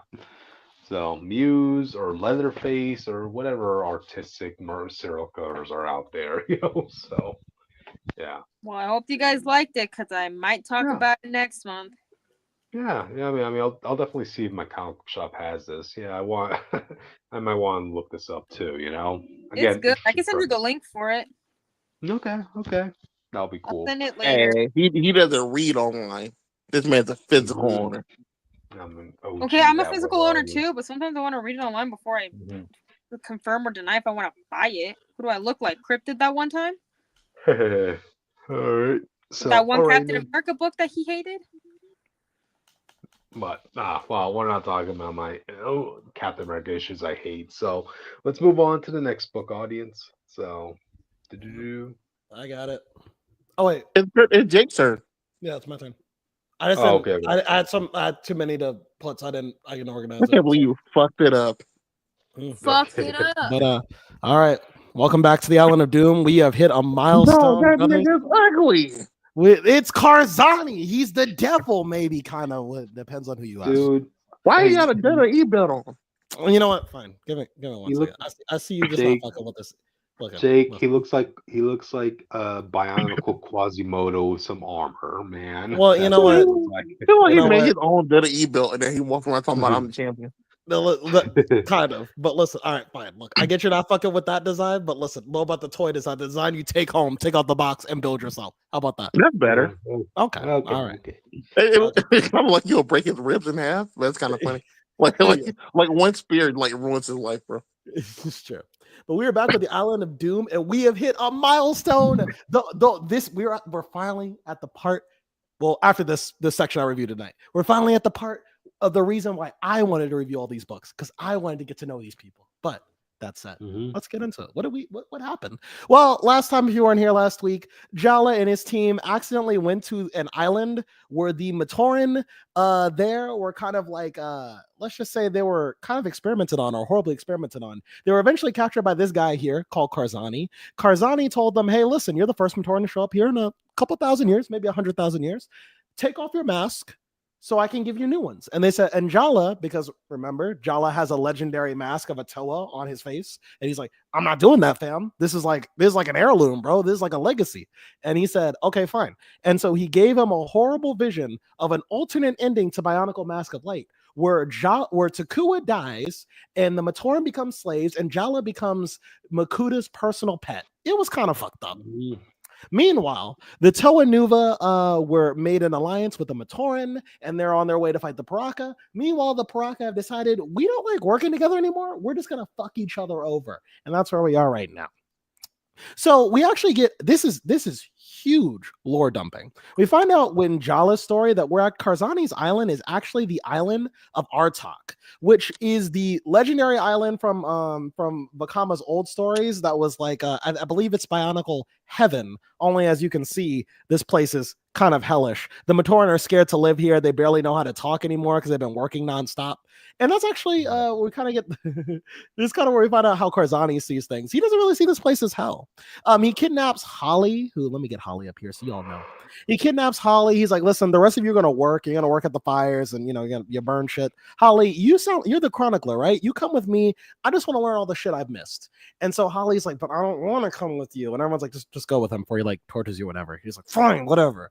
And so she goes over there and she starts saying, so basically he's like, just tell me your story. And so she has to tell him all the Bionicle books up to now. And I like to think that she just reads them all to him. Like, all right, in the time before time, there's no. But she tells him all this story, and I love Karzani's like, interesting, okay, cool. So the Toa Nuva, got it. Protodermis, cool. And then he gets to the end of the story, and he's like, so like, do you think I'm fucking stupid? And she's like, what are you talking about? You made all of that up, because that doesn't make any sense. Listen, I have existed since the dawn of time. There is no such thing as Matanui, the Great Spirit. Okay, there's no such thing as like Makuta and all this other shit. There's just my mission. And she's like, I don't know what to tell you. This is like real shit. Like this actually happened. This happened to me. I nearly died several times over the course of 1,000 years. I don't know what to tell you. It's like, just stop lying to me. Shut up. Stop talking. Yeah. so it's like Karzani's refusing because he's only lived on this island. He doesn't know anything outside of this island. I'm also like how Karzani explains the way things work around here. So basically, he is the like from the legend that Vakama learned. He is the Punisher. He's like, listen, I was instructed in the time when there was only darkness in the universe. I was told that if it was me and my brother, and if there were lazy Matoran, they came to me and I put them to work. And I can't remember, but he says like, I can't remember if this was a punishment on me or on them, or if I was supposed to be like a good thing, or like, I honestly don't remember. It's been so long. I don't even remember why I'm doing this. I'm just kind of doing it. And basically like, and at some point, I used to get Matoran all the time, but 100,000 years ago, they just stopped bringing Matoran to me. And I don't know why. But now that you're back, that means they must be whatever was going on. They fixed it, so they're bringing shit over here, and so now you guys are gonna stay here, and we're gonna keep the shipment going, because the way he sees it, he's like, the reason the Matoran here are so tired and brutalized is because usually I do things in shifts, like I rotate the next batch of Matoran with the old batch, but there hasn't been replacements, and I don't believe in sick days or vacation days, so they got to keep working until we get a new batch. And I'm like, that gotta suck. You know what I mean? Imagine you're working a late night shift and you're like, man, I can't wait for the next person to take my shift, and just no one does for 100,000 years. I'm like, damn, bro. Oh my god. And so it's like someone playing a joke on Atlas. Yeah, we'll have somebody to take this weight off the world off your back for 5 minutes. Don't worry. Million years pass. There you go. It never comes back. Yeah. And Holly is like, well, and none of the new guys want to talk, none of like our team Jala doesn't want to say like, hey, just so you know, no one's like coming, just so you know. Like it's just us. No one wants all of that news. I also love how scary it kind of is. Holly is explaining the story of the Matanui saga on a rock, an unsuspecting rock, because she's just sitting there. And Kazani's like, oh, by the way, I know you told me the story for like 10 minutes or whatever, but I need you to get up and away from that rock. And she's like, why? And the rock tries to grab her and she has to get up and leave. And he's like, yeah, that's kind of my security measure, so people don't slack off on the job. If you sit down for too long, you turn to stone. It's like, what? Yeah. It's like, what the fuck? Damn, Jake. These people cannot catch a break. I know. Imagine that must be how it's like working at Amazon. I could imagine just sitting down on the job and then I just turn into like a stone for life. You know what I mean? That sucks. But so they're just losers. Look at them. Well, listen. You know what, Austin? I'm glad you're here for this episode. I'm glad you're here. Jake Champion. This guy. Austin, wait, no. You know what, Austin? Yo, you keep talking. You keep talking. You sit over there and you keep talking. I'm glad you're here. My opinion will not change. Okay. All right. Okay. But anyway, so meanwhile, we get a huge lore drop, and I mean, this is huge, revolutionary. Hasn't this been just the lore the entire time? Say it again? Hasn't this just been lore dumping the entire time? Well, it has been lore dumping, but we get like actual, because this is lore we've already known and we're just expanding on it. But this is a huge like plot twist thing here. So this is lore that we have not learned yet. This is lore we have not learned. The island of Artok is actually where the Toa Nuva's canisters come from, which is huge. When the Toa Nuva first showed up, we already had suspicions that this was kind of the case, because earlier in the story they revealed that the Toa Nuva, when they first showed up on Motunui, they thought they dropped from the heavens. They thought they came from the skies. But remember, Motunui exists above Metro Nui. And they were told that their canisters actually come from Metro Nui's area. And they were like, well, that doesn't make any sense. The legends say that we dropped from the sky and we landed to Motunui. And the Trog is like, well, that's technically true. You shot up in the air, you dropped from the heavens, and you landed here. And the Toa Nuva were like, okay, I guess that's weird. We find out actually that all their canisters were made here on this island that Team Jala was on. The Matoran who were stuck here for years were tasked with making the Toa Nuva's weapons. Now they didn't know the Toa Nuva like used them, but they were tasked with making them. We also find out the reason there were 6 canisters and not 7, because the legend of the Mask of Light, and they were trying to avoid it. If they knew if the legend of the Mask of Light came true, then darkness might reign for 1,000 years if Makuta were to win. So instead of making 7 canisters, they just made 6. That's why there were 6 Toa at the start. And the 7th Toa would have to be found on Motunui. Now, we don't know how the Mask of Light, well, we do. The Mask of Light was on Metro Nui for some reason, and it was only thanks to the Toa Nuva that they were able to get it and bring it to the island. That was in the that was in the mini special they had for the Toa Hordika saga. But this is great news. Not only have the Team Jala found out that as Team Jala found out that that they have canisters, they also found out more legends about the Toa Nuva. But with these canisters, they can actually leave the island. But the Matorans say that this is too dangerous. The canisters are only made for Toa. Only Toa could exist here. If you're a Matoran and get in here, you will die. And they're like, well, we'd rather die than be stuck here working for 100,000 years. Of course, you know. Yeah, so they go about their day. Meanwhile, we cut back to the Paraka, and the Paraka have gone from a well-oiled machine to let's kill each other, because they have been slowly thinking like, okay, like, is this the time where we betray each other and kill each other? Let's just do that now while we don't have any enemies. And so Avok actually gets the upper hand on Zocton, the leader. Zocton is green. I believe Avok is the blue one. I thought I knew. Oh, he's the brown one. They're one of them. He's brown. He's the brown one. Avok uses it. So Avok has this ability where if he can make the perfect prison. He can make a prison that's tailored to your strengths and weaknesses, and no matter what you do, you can't break out of it. It worked on Kopaka, and it's working on Zocton now. So Zocton can't get out, and he's stuck. And then Thok comes in. Thok's the white one. He comes in. He's like, oh, I thought you guys were going to fight to the death, and then you were both going to die. You're going to be weak. And then I came in and killed both of you. But I guess this works out too. And then Hakon comes in. Hakon's the red one. He's like, oh, I see that we're already skipped to the part where we're betraying each other. Well, I came here to beat all of you, so I'm going to be in charge now. And everyone's like, well, like we could just jump you. Like, you can't beat us. He's like, no. I know I can't, but he can. And then we get the return of Brutaka, the legendary Bionicle Titan. Because remember what the deal with Hakan and Brutaka was. Brutaka said, listen, I'm only working for Zocton because he has those green spheres. But if you get your hands on the green spheres, I work for you. And Hakan got his hands on the green spheres, which means Brutaka's on Hakon's payroll. So the ties are swiftly turning. Meanwhile, we cut back to the Toa Nuva, and they're trying to break into the base so they can get their weapons back and take on the Paraka directly with their new Matoran allies. They also get the Matoran of Voyanui get the rundown on Motunui. I love how this also, again, adding to what we'll learn later. Whenever you leave Motunui and the Toa Nuva have to explain, or anybody has to explain Motunui to some other person in the Bionicle universe, they go like, what the fuck is Motunui? An island? There's no island called Motunui here. What are you talking about? And so like, I like that we're saying that, because of where Motunui is located, no one in this universe would know where it is. So it's Of hard for course. people to process what that is. Another thing they have a hard time processing is that on Motunui, Matoran aren't fighters, they're builders. And so like the Voyanui people, they've gotten out the mud, they fought in the trenches, so they find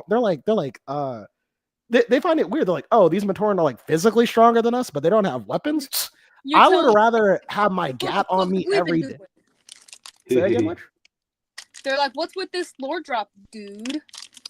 Well, like the Matoran of Voyanui, they're like, listen, that sounds cool and all to have like be like builders and whatever, but I'd rather have my gat on me any day than like lift. Okay, like so that sounds a bit stupid to me. Anyway, so the Toanuva, after some trickery, thanks to Lewa, break into the Paraka stronghold, and this is where I start calling Brutaka Jiren the Gray, because the Toanuva come in, they're like, "Oh, I heard you guys are trying to kill each other. Mind if we help out?" And Zoctan's like, "Okay," like because the Paraka are caught with their pants down, and they're like, "Okay." Zoctan's like, "Okay, listen, I know we hate each other right now, but the Toanuva are here, and I think we could take them on if we work together. But like, if we don't, they will beat us." And the Paraka are like, I don't know, because like maybe we could take you out right now. And Zoctan's like, oh shit. He turns over to Brutaka. He's like, Brutaka, deal with them, please. I'll give you anything you want. And Brutaka's like, anything? And they're like, yeah, anything, please, just do it. And the Toanuva are about to launch on them. Brutaka goes like, deal. I kid you not. The Toanuva, strongest in the verse. Brutaka one-shots all of them with one slash.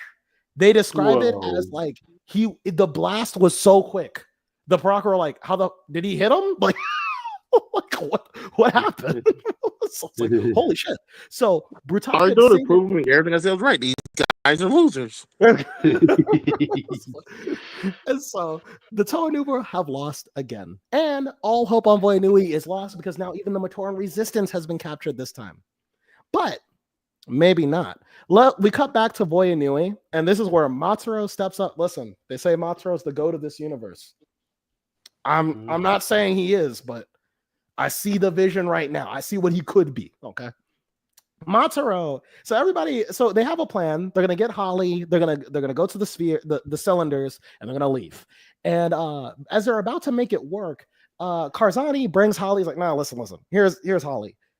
I know she's an idiot because she's been lying to me this whole time. Matanui doesn't exist. The Great Spirit doesn't exist. Just come back here. Just come here. Don't make me have to fight you.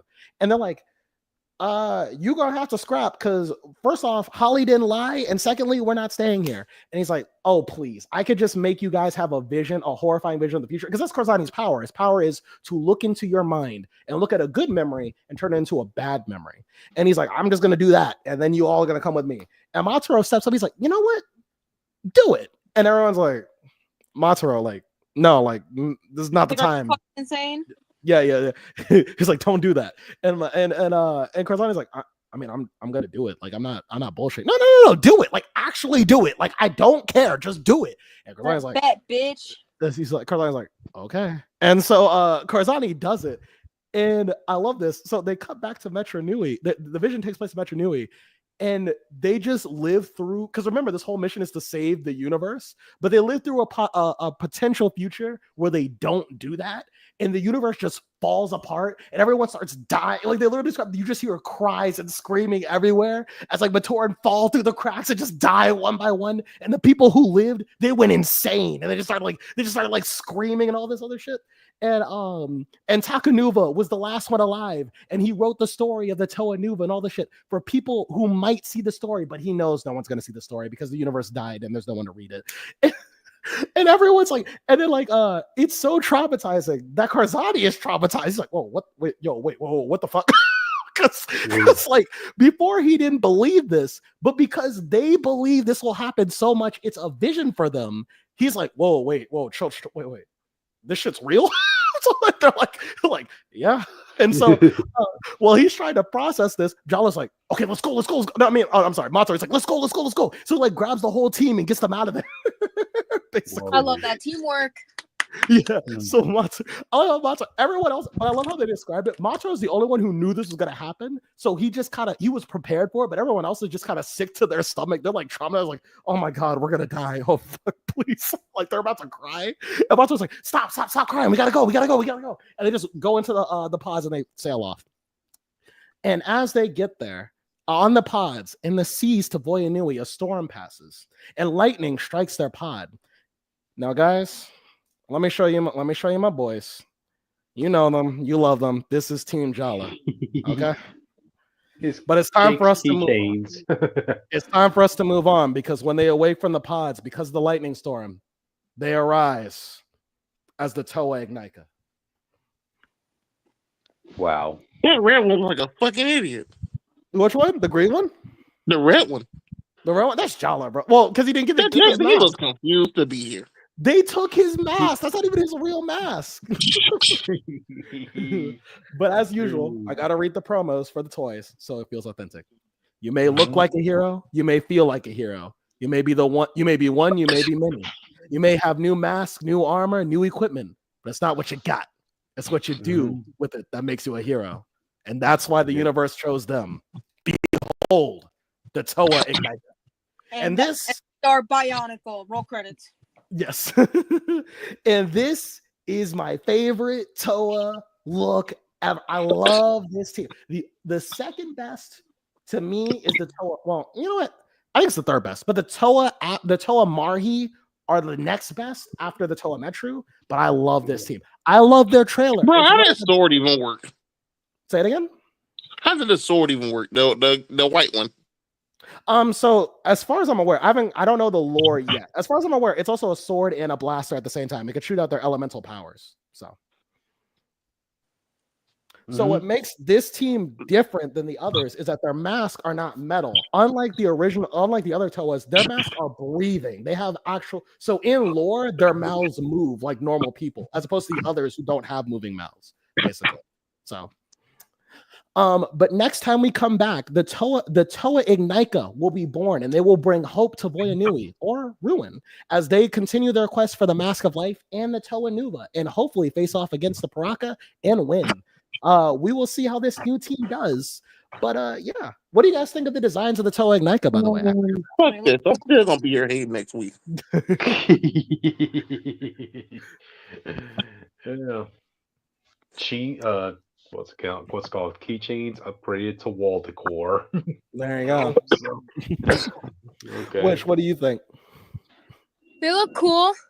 Well, I gotta ask. Now that I have the two Why is pictures the black one trying so hard to be edgy? Because it's the 2006 when this came out. It's 2006, brother. We gotta get with the times, okay? This is the 2000s. Oh, you're probably so. The reason I keep saying every now and then I'll sing this song like "Even When All Hope Is Gone, Move Along" because that comes from like this song called "Move Along" that played with their trailer, and it's one of my favorite songs ever. Is it on your playlist? Did you put it on your Spotify playlist? It's on my playlist, but it's played by All American Rejects, and it was one of my favorite Bionicle songs. So it counts. Yes. But if we compare this to the Toa Nuva to the Toa Ignika, what do you guys? I don't see you doing that shit. I put everything on my playlist. My playlist has 3,000 songs on it. But which ones look better to you, the Toa Ignika or the Toa Nuva? You think I remember what the Toa Nuva looked like? They look like right there. Gotcha. But I think the other guys looked a little bit cooler, but that's because of the angles. I think if it was at a different angle, I think it would look kind of. I can say it. But yeah, all right. Next week we'll see how the new Avengers of the Bionicle universe do against the Paraka. Gotcha. Anyway, I guess with that we should probably move on to the next book, guys. So I'll read it next. Okay. It's Austin. Daredevil, Cold Day in Hell. This is basically old man Daredevil. Yeah, because we need more stories about heroes in their twilight years, right? Yes, we do. That's just a fact. So this book starts off with Daredevil visiting a tombstone. Yep. So he goes in a whole speech talking about, damn man, it's cold today. Okay, I know you're going to love this. She's talking about, hey Matt, she says it's Jessica Jones. So apparently he doesn't know he looks like these days, but he's still talking to her. But he's basically going on explain the whole long rant. Yep. Only to reveal, go to the first picture. Oh, that's not the first picture. There we go. Sorry, there we go. Reveal. that the person who he's talking to is Wilson Fisk. Even after this man's dead, he can't let him rest in peace. He has to go rant him like an old man. Oh, But he was basically the whole point of telling Fisk that even after all these years, I have no regrets. I had a beautiful life. Everything's been great as far as I can see. Fuck you, Fisk. oh wow. But you know, he Just so remember, apparently he can't. just remember this, Fisk. You have horns now, just like I. Damn. Apparently his powers and stuff. He's older. He can't hear as well as he used to. Blah blah blah. It sounds, But yeah, it sounds That's like how a age lot of works. heroes. It sounds like a lot of heroes got empowered in this timeline. from my understanding, yeah. Mm, But they don't really know. They don't. They didn't tell us how yet. yeah. But as Daredevil going around, he's helping people. He's giving people money, helping people get their medication. Just trying to enjoy Mhm. life. Yeah. But as everything's going on, he goes back home. He says everything's part of God's plan. He goes to a place that all it says is never surrender, never forget. So Yeah. some big attack happened on America a while back. Yeah. Daredevil gets pushed by some junkie down the stairs. As the junkie was asking, as the junkie was asking for money too. No. Yeah, he asked for money and he just pushed him down the stairs. Yeah. Word of advice, audience: if you're ever What a walking, if you're ever in the streets of New York and anybody's asking for money, never show them the bills in your wallet. You know. basically, yeah. Yeah. Yeah. Not a Daredevil would know he's doing that. Yeah. It did. Hmm. Without his power, he really is a blind man. Hmm. But you get to look at ugly junkie I ever seen in my life. But Daredevil still helps them out. He gives him and his partner some money, helps them buy some food.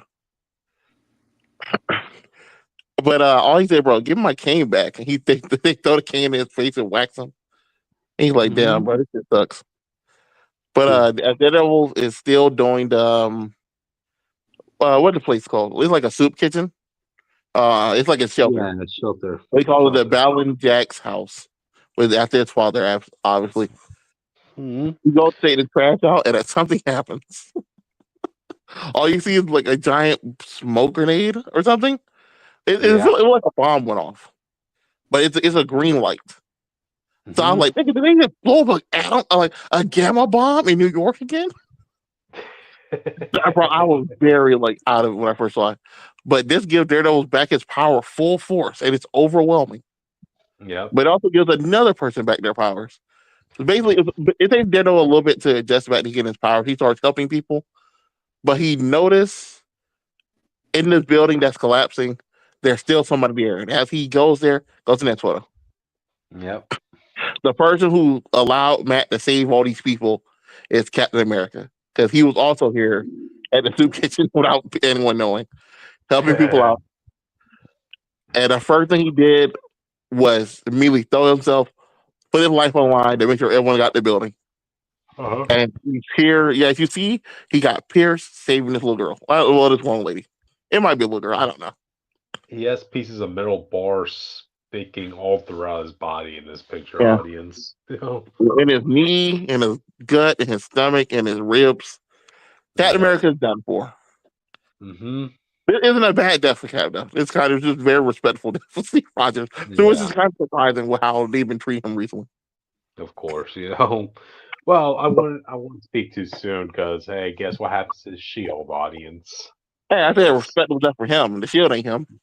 Okay.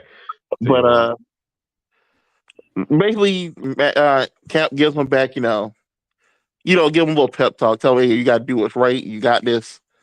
I'm going to hold this stuff up and make sure y'all get out. Listen, get out of here. There was a shipment, military, moving chemicals. It was a chemical bomb. People don't know Daredevil got his powers in the first place, so that's kind of ironic. yeah. But Daredevil was able, after Daredevil got out, he was still able to hear Captain America alive. He did everything he could to try to get back to Cap to save him, but Hmm. Cap passed away, sadly. Yep. Yeah, He all right. hears the final. Matt hears his final heartbeat. So yeah. It's kind of funny because, like, Cap and Daredevil have a relationship, but it's never really like the focus of anything. So it is kind of Mhm. like there's a version where he's there for Cap's death, and like I don't think Captain America like talks to you like that often, bro. They worked together on assignments before. Oh, Uh, remember, Austin, the person writing this book is Charles Soule, the guy who yeah, wrote that. Yep, there. I do remember there was this one moment in Charles Soule's run where, remember, Steve was still an old man in this time period. So he was helping Daredevil out on a mission, on an assignment, and he was coaching Daredevil on how to defuse a bomb. And this was at a time where the whole world forgot that Daredevil was Matt Murdock. So when Captain America was telling Daredevil, "Okay, I need you to cut the red wire." Oh, oh, damn. but Yep. Cap shield gets delivered by the fire department to some criminal who we don't know the name of yet, from my understanding. Mhm. But this guy is ugly. This guy is terrible. I A think lot it's of the old people, a lot of the old people here look ugly, man. Like, no, oh, this guy is ugly. This dude's drugged out. His skin is messed up. I was like, this is gonna be mhm, Bullseye, but none of his dialogue makes it seem like Bullseye. mhm, Like this dude is like very excited and happy to have Captain America's shield, and yep. Bullseye and Captain America had a type of relationship. So I thought it was a Cap villain. Plot twist is actually Stiltman, It's Austin. possible, Oh, well. but like he's super excited. Like he rubs his face on it, rubs his fingers on it, his nails and shit all fucked up. He like, thank y'all for the gift. Get the fuck out. Uh-huh. But he knows that Daredevil's coming back. Mhm. Basically predicted it. But he takes the shield. Go to the next picture. He takes the shield to Tanta Man, and that man has to be Frank Castle, who he's been Yeah. torturing like hell for Oh, who knows. damn. And even like this, Frank Castle was still trying to fight back. His limbs were cut, audience. He has no arms and he has no legs, and he's secured up on a wall. Damn. And he had the electric thing to his penis. You But he's ever like, go ahead. Yeah, this is remember that scene in what was it, Cult of Chucky, where you see where like Andy every now and then when he feels like it, he just tortures that Chucky doll head. Yeah, this is pretty much what's going on with Punisher here, audience. Eesh, But eesh. he basically goes to him, look, man, I got Captain America shield. You like this guy, right? You're respecting him. Anyway, I'm gonna go. Like, he just teasing him about it. Punisher Yeah. walks up, tries to bite his hand off. He's like, bro, don't you miss the old days, Castle? Because I sure do. So whatever this guy's doing, he wants to go back to the old days, which is probably why Okay. he did a bomb that gave people their powers back. Yeah, man, Wow. that's why I was like, it might be that. No, that's the only thing I'd be like, it might be Bullseye. I can see like old man Bullseye, be like, man, I'm close to death. You know, it's Yep. old. I want to go You out know. and find my guy again, bro. Where's my guy at? Yep. Remember, audience, Bullseye is all about the love of the game. Not many people realize this, but the dude could be, dude is He's like a rich. baby. Dude's rich, like close to Norman Osborn level rich, but he stopped doing this for the money long ago. He's just in it for the thrill, what he does. So, The final panel of this book is Daredevil in his outfit once again, coming to figure out what's going on. But like it's a good first issue, but mhm. it just makes you wonder, like, bro, Yeah. what the hell was going on? Because it kind of reminds you like the Avengers Twilight, where you start off in a situation. Now it's like, we have to go back. I need to know what the big event was that made you lose your powers, or why you stopped, Right, or right. and then, like, who's this guy? What's this villain connection to you? Yep. Because like I said, we most likely Bullseye for obvious reasons. Marketing, all the other stuff going on. Uh-huh. But I feel like that's kind of lame. I kind of do want to be Stilt Man now. This could be the pinnacle of his whole existence here, audience. You know. But But yeah. But yeah. to be I mean, I fair, we never got Old Man Bullseye with Old Man Daredevil. So I guess it's a terrible idea. yeah. Uh, No. Frank did it. Frank sounds so dirty. Oh, he's gonna come out of this, man. There's no coming out of this. Look at him. Dude, just give him some metal limbs, man. Some robotic Oh, jeez. appendages. He's good, you No, know? that man Yeah, probably he's got. fine. Just give He him some probably prosthetics. It's fine. Yeah. Dude, this he man will Nothing is for fine real. as rotten, bro. dude, his teeth alone will be enough to grip your throat out. You know, this is freaking Punisher at the end of The the guy day. also carved a Punisher symbol to his chest. If you notice, Yeah. Oh, yeah. There's that too. So yeah, yeah. Just wait. He's gonna be taking some names once he gets out, audience. So yeah. it's a good first issue. I think it came out at a Mhm. weird time. They probably should Um. did it at the start of Born Again and not the end. Yeah. Yeah. I But kind of just had. I had a different point when I read this issue. Yeah, it just kind of plays on the same beats you would ever associate with a hero in their old man age. You know, of course, the future's grim, it's depressing, and yeah, damn, it just really tells me that when you get old, life, the year's gonna be shitty, basically. You know, that's why so I like Charles Soule doing it, but I wish he did it while it was like he was still doing his run. I think right, since right, the person writing current Daredevil, I kind of wanted to see what he thought Daredevil's end would have been as an old yeah, man. mm-hmm. Instead, I think I would have went over a little bit better. But like you said, Gotcha. this isn't bad. It's just like Curtis said, it's just standard. Yep. So there you have it, audience. There you have it. So, all right, then. Any final thoughts on this before we move on, Austin? Give Frank justice and not liver spots. There you go. There you go. So, all right, then. Let's move on to the next book, audience. Hi. Mhm. Let's see what pictures I remember to put for it. Because I know damn well I'm going to forget. Anyways, Mhm. we're back again at the Avengers Academy. Specifically, the Marvel Voices one. Issue 40. Okay. Heliotropes. I think that's how you pronounce it. Okay. So, if you remember from last time, older Normie got incinerated. It was not pretty, but he got incinerated. But don't worry, because that was really unpleasant. And guess what? Normie's back. He's fine. He's like, oh, please. Dying is for poor people. And I'm like, fair, I guess, but you're still going to die anyways. I don't know what to tell you. Everyone dies. Okay? Everyone dies. Right off, right? Whoever is here, Jake. God damn it, Jake. You had one job. Mhm. Don't worry, this doesn't have my boys in there, but it has my kiddos in there, so. No, not yet. Don't change the picture yet. Thank you.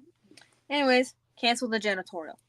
So, older Normie's like, isn't that right, Claire? And Claire's like, yeah, our market research does not show the number one aspiration is death, Mr. Osborne. And older Normie's like, see, they love it.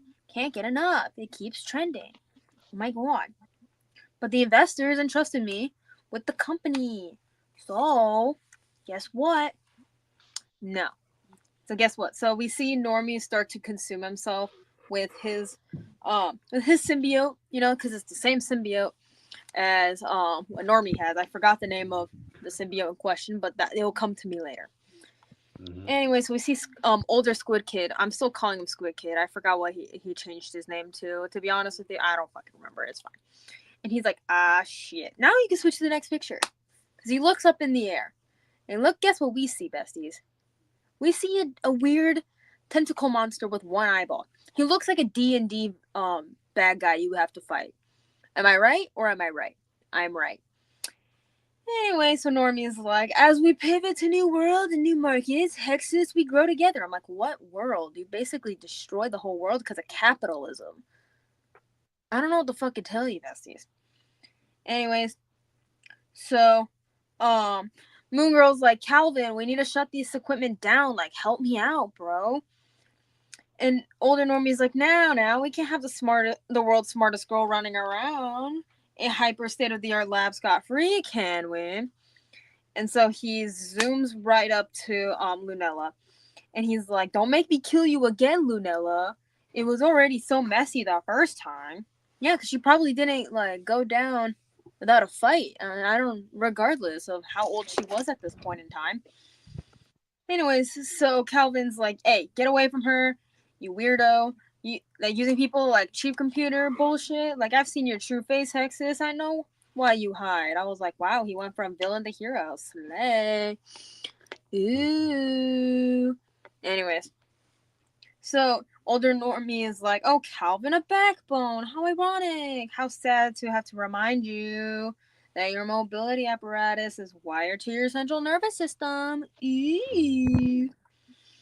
And he's like, never forget, you lease your every breath from us. And younger Normie is like, you killed the world, left nothing but a husk, and sold your soul and mind to a parasite for what? I forgot his name's Rascal. That's my bad. I forgot the symbiote's name was Rascal. That was my fault. You guys can scrutinize me in the comments, but I'm too fucking lazy for that, so don't. And so older Normie's like, ah, shit, and gets more of the symbiote on him, which kind of really looks like Devil Dinosaur if you really think about it, besties. Mm-hmm. And older Normie's like, oh, you, like I created a tremendous return on investment for shareholders. You're just too young to understand. And Lunella's like, Calvin, fucking help me. I'm being tracked by freaking symbiote goop. Like, get me out of here. Calvin's like, it's hopeless, Lunella. Like, I was brilliant, now look at me. So, like, I should have listened to you all those years ago. And I was too late, too guilty, too fucking broken. And he's like, Lunella, like, because as she should, she's best girl. In this issue specifically, there's many best girls in this book alone, but I'm not getting into that today. And she's like, when we met, all you cared about was your fucking legacy and your fucking reputation. You're gonna let them let these two capitalist fucking parasites take all that away from you? No. And so we cut back to the symbiote fight because of course we are. And so now we get the cover photo because why not? And so he turns into older Normie turns into his full symbiote form, which does look like Devil Dinosaur, and because he learned that trick from Devil after he ate him. Like, what? How did you eat a fucking dinosaur, man? How does that work? I don't know, but it does not matter. I don't give a fuck because Austin decided to leave me. Okay, we were supposed to have a thing together with this book. Anyways. So younger Normie is like, you sick, twisted disappointment. Like we finally had a chance to do something good, do something better, and now you got to do this shit. And so Calvin is like goes to where Will-O-Wisp's like hang glider thingy, like his goblin glider thing was. I don't remember. And he's like trying to get it to work, and he's like, "Come on, science this out." And we see the giant the D&D monster like hide away, kind of. You know, he's trying to crawl out, but don't worry. He's not going to crawl out because Calvin's to the rescue. He's finally doing something for once. And so older Normie's like, what the fuck are you doing? No. And so Calvin's like, okay, Osborn, you broken and brokered everything. Took the sun from us, the air, the only person who ever saw me. So fuck you, bitch. I'm fixing this shit as much as I possibly can. And older Normie's like, you wouldn't fucking dare. And guess what? Calvin pressed the button, the red button. System overload. You know, maximum lethality. The gate's gonna close. That's all I have to say. And it's gonna tell the big bad D&D monster to go away. Okay? And don't worry. He's not the only one. Like, older Normie's not the only one that's gonna go bye-bye, okay, with this monster thing. Calvin decided to go too. Can you switch to the next picture, please? Scripted. Thank you. No, you were there. It was the one where you see the big D&D monster. Yeah, that one. Thank y'all. Mm-hmm. And so, Calvin's like, see you in hell, bitch. Like, we'll find out together if there's anything worse in the world that you fucking made. And we hear a big swoom as a big thing of light comes out of this tall ass fucking building. I would have chose this picture, but I already had enough pictures for this book as it is, so I had to be kind of limited. So we finally get the sun back. Kind of. But guess what? Out of the entire calamity of all this mess, Claire is still around. This girl refuses to die, which is very funny.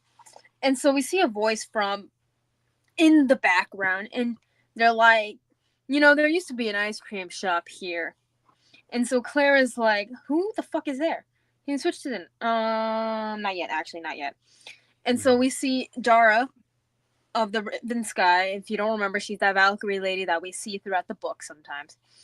And she's like, I'm last of the lost lake gods and all this other stuff. And she's like, and this time's bullshit is my bird and the fucking bear. And Claire's like, the Gorath Stone is property of the Hexus Corporation. And she's like, okay, this ring and your quote-unquote corporation, their system of the rot that has choked this fucking world time and time again.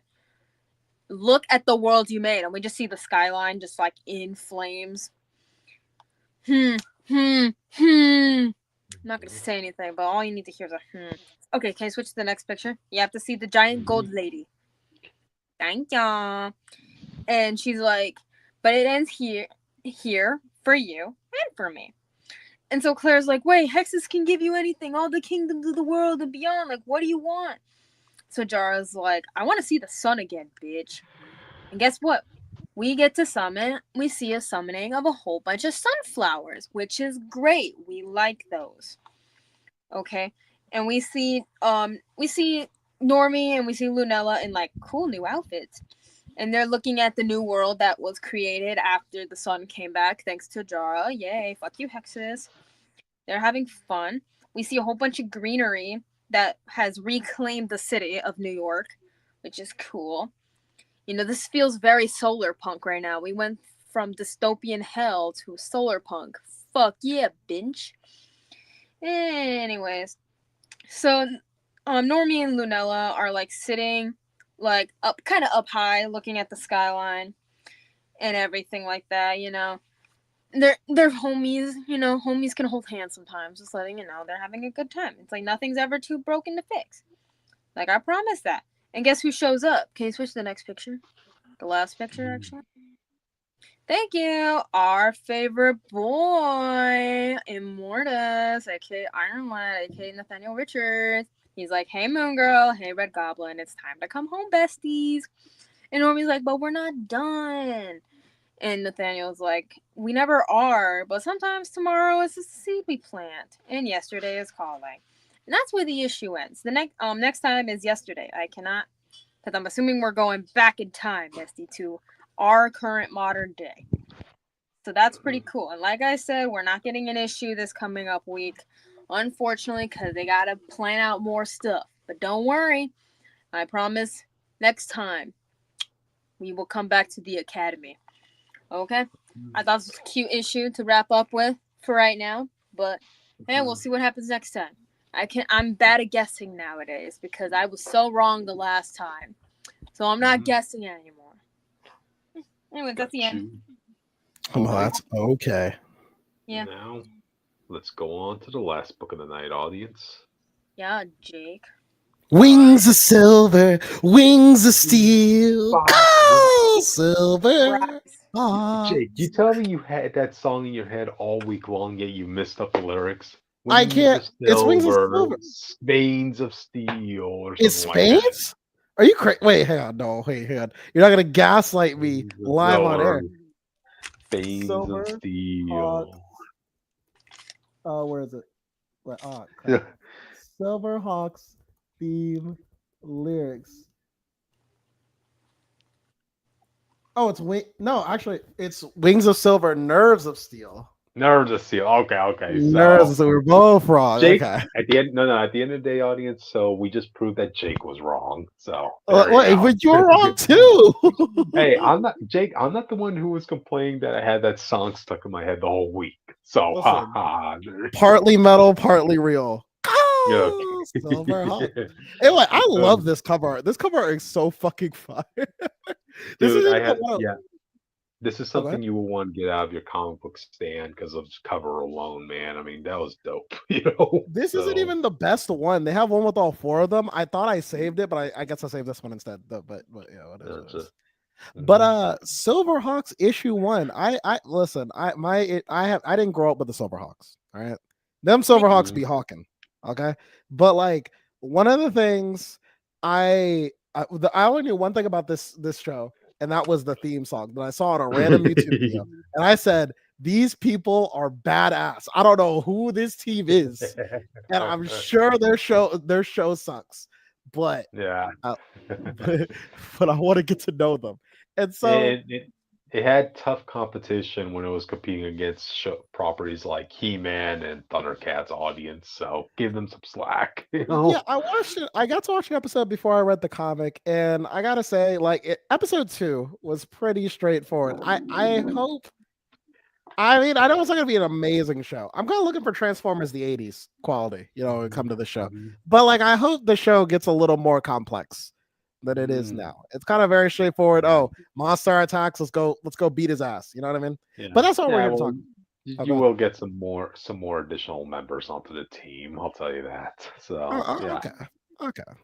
But we're not here to talk about that. We're here to talk about the Silverhawks comic, which I didn't know, but we were in movie night one night, and then Crypto was like, "Oh, you guys know about the Silverhawks?" I was on my way to the bathroom. I was about to leave. I heard at the corner of my eye, my ear twitched. I heard the fucking Silverhawks.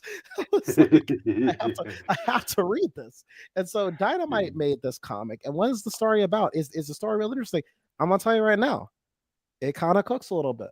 Our basic plot is that we are years removed from the original Silverhawks, not the ones from the TV show. I mean, like literally the original Silverhawks Mark One. Okay, the old guard. Okay, and okay. yeah, I thought this was like a reboot, but you're telling me this is actually a continuation of it? No. It is a reboot. It is a reboot. Oh, okay. And luckily, I watched the show before I read this because based off how they were talking, I thought this was a continuation. But I knew the names of the original Silverhawks because I watched that one episode, so I knew when I read those names. Okay, this is not the same. This is its own thing. It's its own thing. So there was an old team, and they were the Silverhawks, and they beat Monstar, and that's right. The main villain is named Monstar. Okay, listen, when you get into the Silverhawks name, outside of the main character's name, the rest of the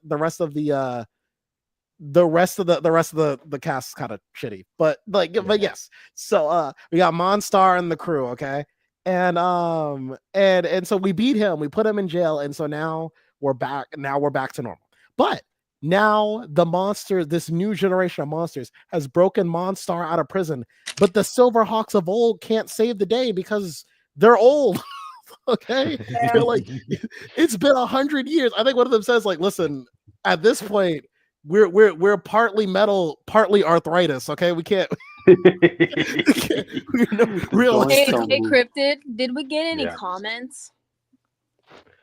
Well, oh yeah, we did. Oh, haha, Jake is so lame. Brick wall. No, it's bricky wall. Well, there we go. Wall. Okay. You got the giggles out, Twitch? You got the giggles out? Because Austin's not going to have the giggles with me. Gotcha. But yeah, so the character, so this is the old guard. They're partly metal, part arthritis, and they're ready to move on. So they're like, listen, we're gonna fight. Oh, and I like how this happened. If they just waited a couple days more, the villains, they were about to retire the Silverhawks program for good. They're about to get rid of Hawk Haven. But because the villains attacked on the last day, they're going to keep it. They're like, oh, wait. We still need it.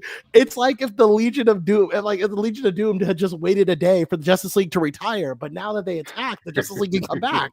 It's kind of shitty. Yeah.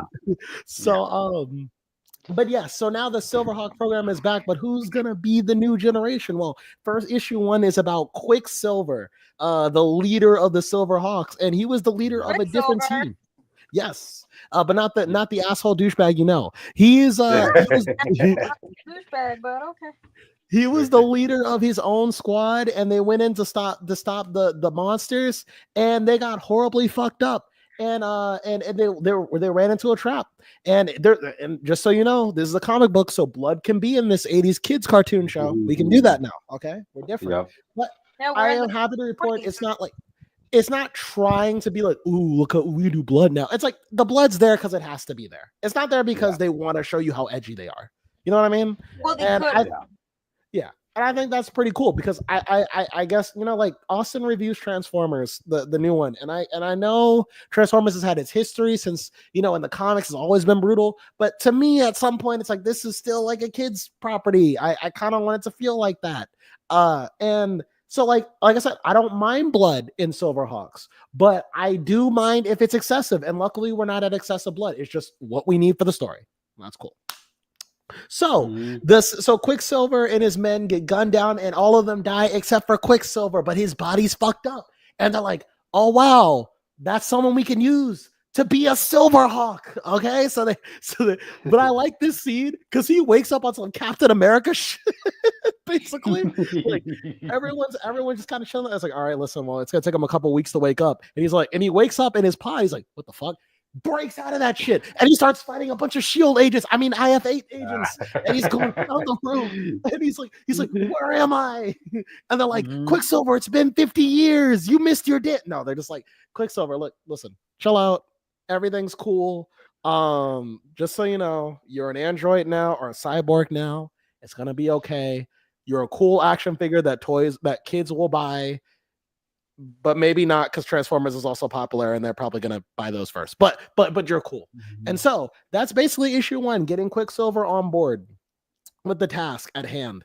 Issue 2, we focus on everyone's favorite guitarist in the show, Bluegrass. It's his issue. So they're on this little casino planet where people just kind of do tricks for the populace, and it starts with Bluegrass and Melioda, and they're doing their little guitar thing. Now, I actually knew Melioda. I'm glad I watched the episode I did. I saw Melioda in the cartoon, and I didn't know it was Melioda because they look different. But at first I didn't make the connection. There was in the second episode, Monstar leads his crew to Hawk Haven, and there's this girl with the guitar that's shredding it on the way to Hawk Haven. I'm like, first off, why? Secondly, who are you? And so I didn't realize his counterpart. Yeah. Right. Yeah. And so like I don't know why we need a guitarist on the enemy side, but whatever. Anyway, so in this she was the evil rock and roll gal for the bad guys. Yeah, but in this universe, she's Bluegrass's girlfriend. And that's okay. Oh wow. Hey Jake, they needed to do this so that they could have the awesome line of Bluegrass, it's time to face the music. And so Melioda and Bluegrass, they're rocking their hearts out, but no one gives a fuck. Okay, like I mean, like the next time we cut to them, it's like, damn, like no one fucked with our music. And then Melioda's like, it's okay, they just don't know what good music sounds like. Okay, that's really the issue. All right. So, and meanwhile, Quicksilver's doing his little training. He's training his Captain America heart out. You know what I mean? And oh my god, I'm sorry, I keep getting distracted by this gorgeous fucking cover, bro. Like this cover, it's a very nice cover. Very nice cover. Yeah, Jake. Who drew it? Do you know who drew it? No, but I can look it up at some point. So it's okay, Jake. You could go ahead and admire the shine in their body. You know, it's true. They really. I like to know who greases up the Silverhawks. Before they go out of mission. It's obviously Jake. Yeah, their idea of suntan lotion on the beach is WD-40. Audience, keep that in mind. Not the WD-40. But we got Bluegrass, and he's chilling. Quicksilver's training in the training room, and and then at some point he realized like, oh shit, I have lasers on my shoulders. I should use that more. And so, but yeah, and so I thought about it in this moment. I remember reading this book, and I was like, so like, are all of them going to get horribly fucked up so they could be Silverhawks? I guess in my loose interpretation of what the Silverhawks were, I didn't realize they were like people. I thought they were like androids made out of shit. You know what I mean? But but they're actual people. I'm like, so we're just gonna go down the list of all of them getting horribly fucked up before they become the Silverhawks? It's gonna be kind of repetitive. Yes. Oh yeah. But Bluegrass, he's talking with some magician guy who I'm sure is from the show or whatever, or maybe he's not. And they're talking, and he's like, "Listen, so like Monstar broke out, and we got to know where you sent, because they're kind of taking over the casino. This is kind of going to be their base of operations." And Bluegrass like, "Man, like, I used to be an IF8 soldier before I moved over here, but like, I know I'm not an IF8 anymore, but like, man, I can't betray my country, bro. Like, what are we talking about? Like, what? It's like I'm a patriot, bro." And like, the magician's like, "That's cool, that's cool. So like, I say that you and I, we got to get out of here, because like, if we stay here long enough, and Monstar finds out you're former IF8, you're fucked." And he's like, "Yeah, no, I agree. Let's pack the bags, get the boys, let's get out of here." And so Bluegrass is going over to get his girl. He's like, "Meliodas, we gotta go." And Meliodas like, "Oh, why'd you say that?" Why'd you say that? Damn, I can't believe you said that.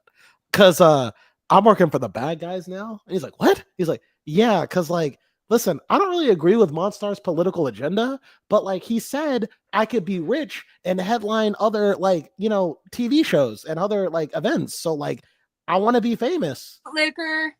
Right. So like because I want to be famous, fuck you. And so the Ox guy, whose name I don't remember, but the Ox guy comes up and he just beats the dog shit out of Bluegrass. And I'm kind of feeling sad for my boy because like God. he got dumped and then beat up by an Oxman in the same day. That's in the same second. That's gotta be rough.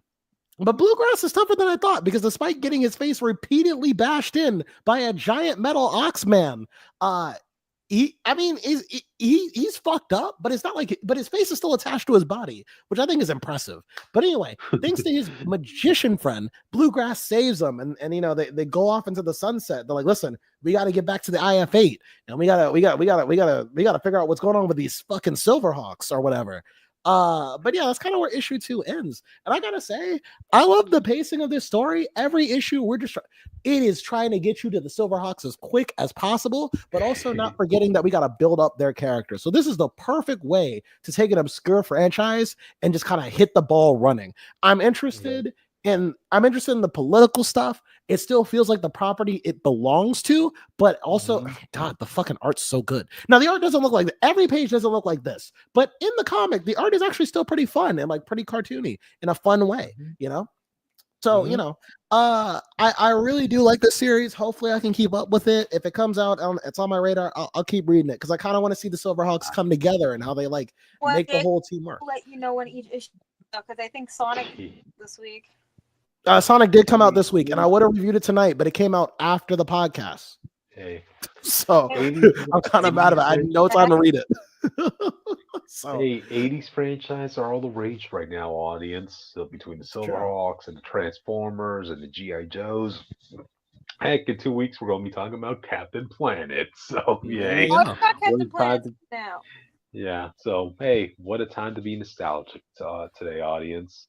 But, I still have these 2 issues in my stock. I just haven't got a chance to read them. But now I like the approach that you're describing it as. Is like, okay, we're getting each individual Silverhawk, like, their basically origin to getting their, respective titles, Because I think it's been a while since I watched the show itself, but I recall they just kind of glossed it over. Like they had hologram projections of recruits that they were going to bring into the Silverhawk program, and that's basically how we got them all in one go, Yeah, so. It felt like that watching the show that we were not really going to get much on these characters. So I'm glad that this is the approach. And like I said, it doesn't take too long. Like as quick as possible, they're talking about the Silverhawks. Like, you know what I mean? I'm comparing this to Power Rangers Prime because this is my issue with Power Rangers Prime. It's like the first issue is a lot of like political slow buildup that like honestly I don't care about because I need to know what's going on with the Power Rangers first.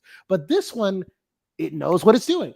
Villain shows up. Silverhawks are mentioned. Quicksilver's origin. Boom, second issue. Quicksilver's training. Bluegrass's origin. Bluegrass gets beat up. He's on his way to be a Silverhawk. You know what I mean? Like it's moving at a good pace. So like I'm still engaged and I still care about what's happening. So yeah. Good shit.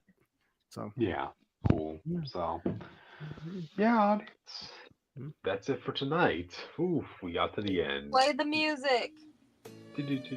Yeah. Next week as we talk about other media news. Who knows what will happen in a week, but it's happening. Yeah. So thank you all for joining us this and that, and we'll be seeing you all next time. See ya later. Bye.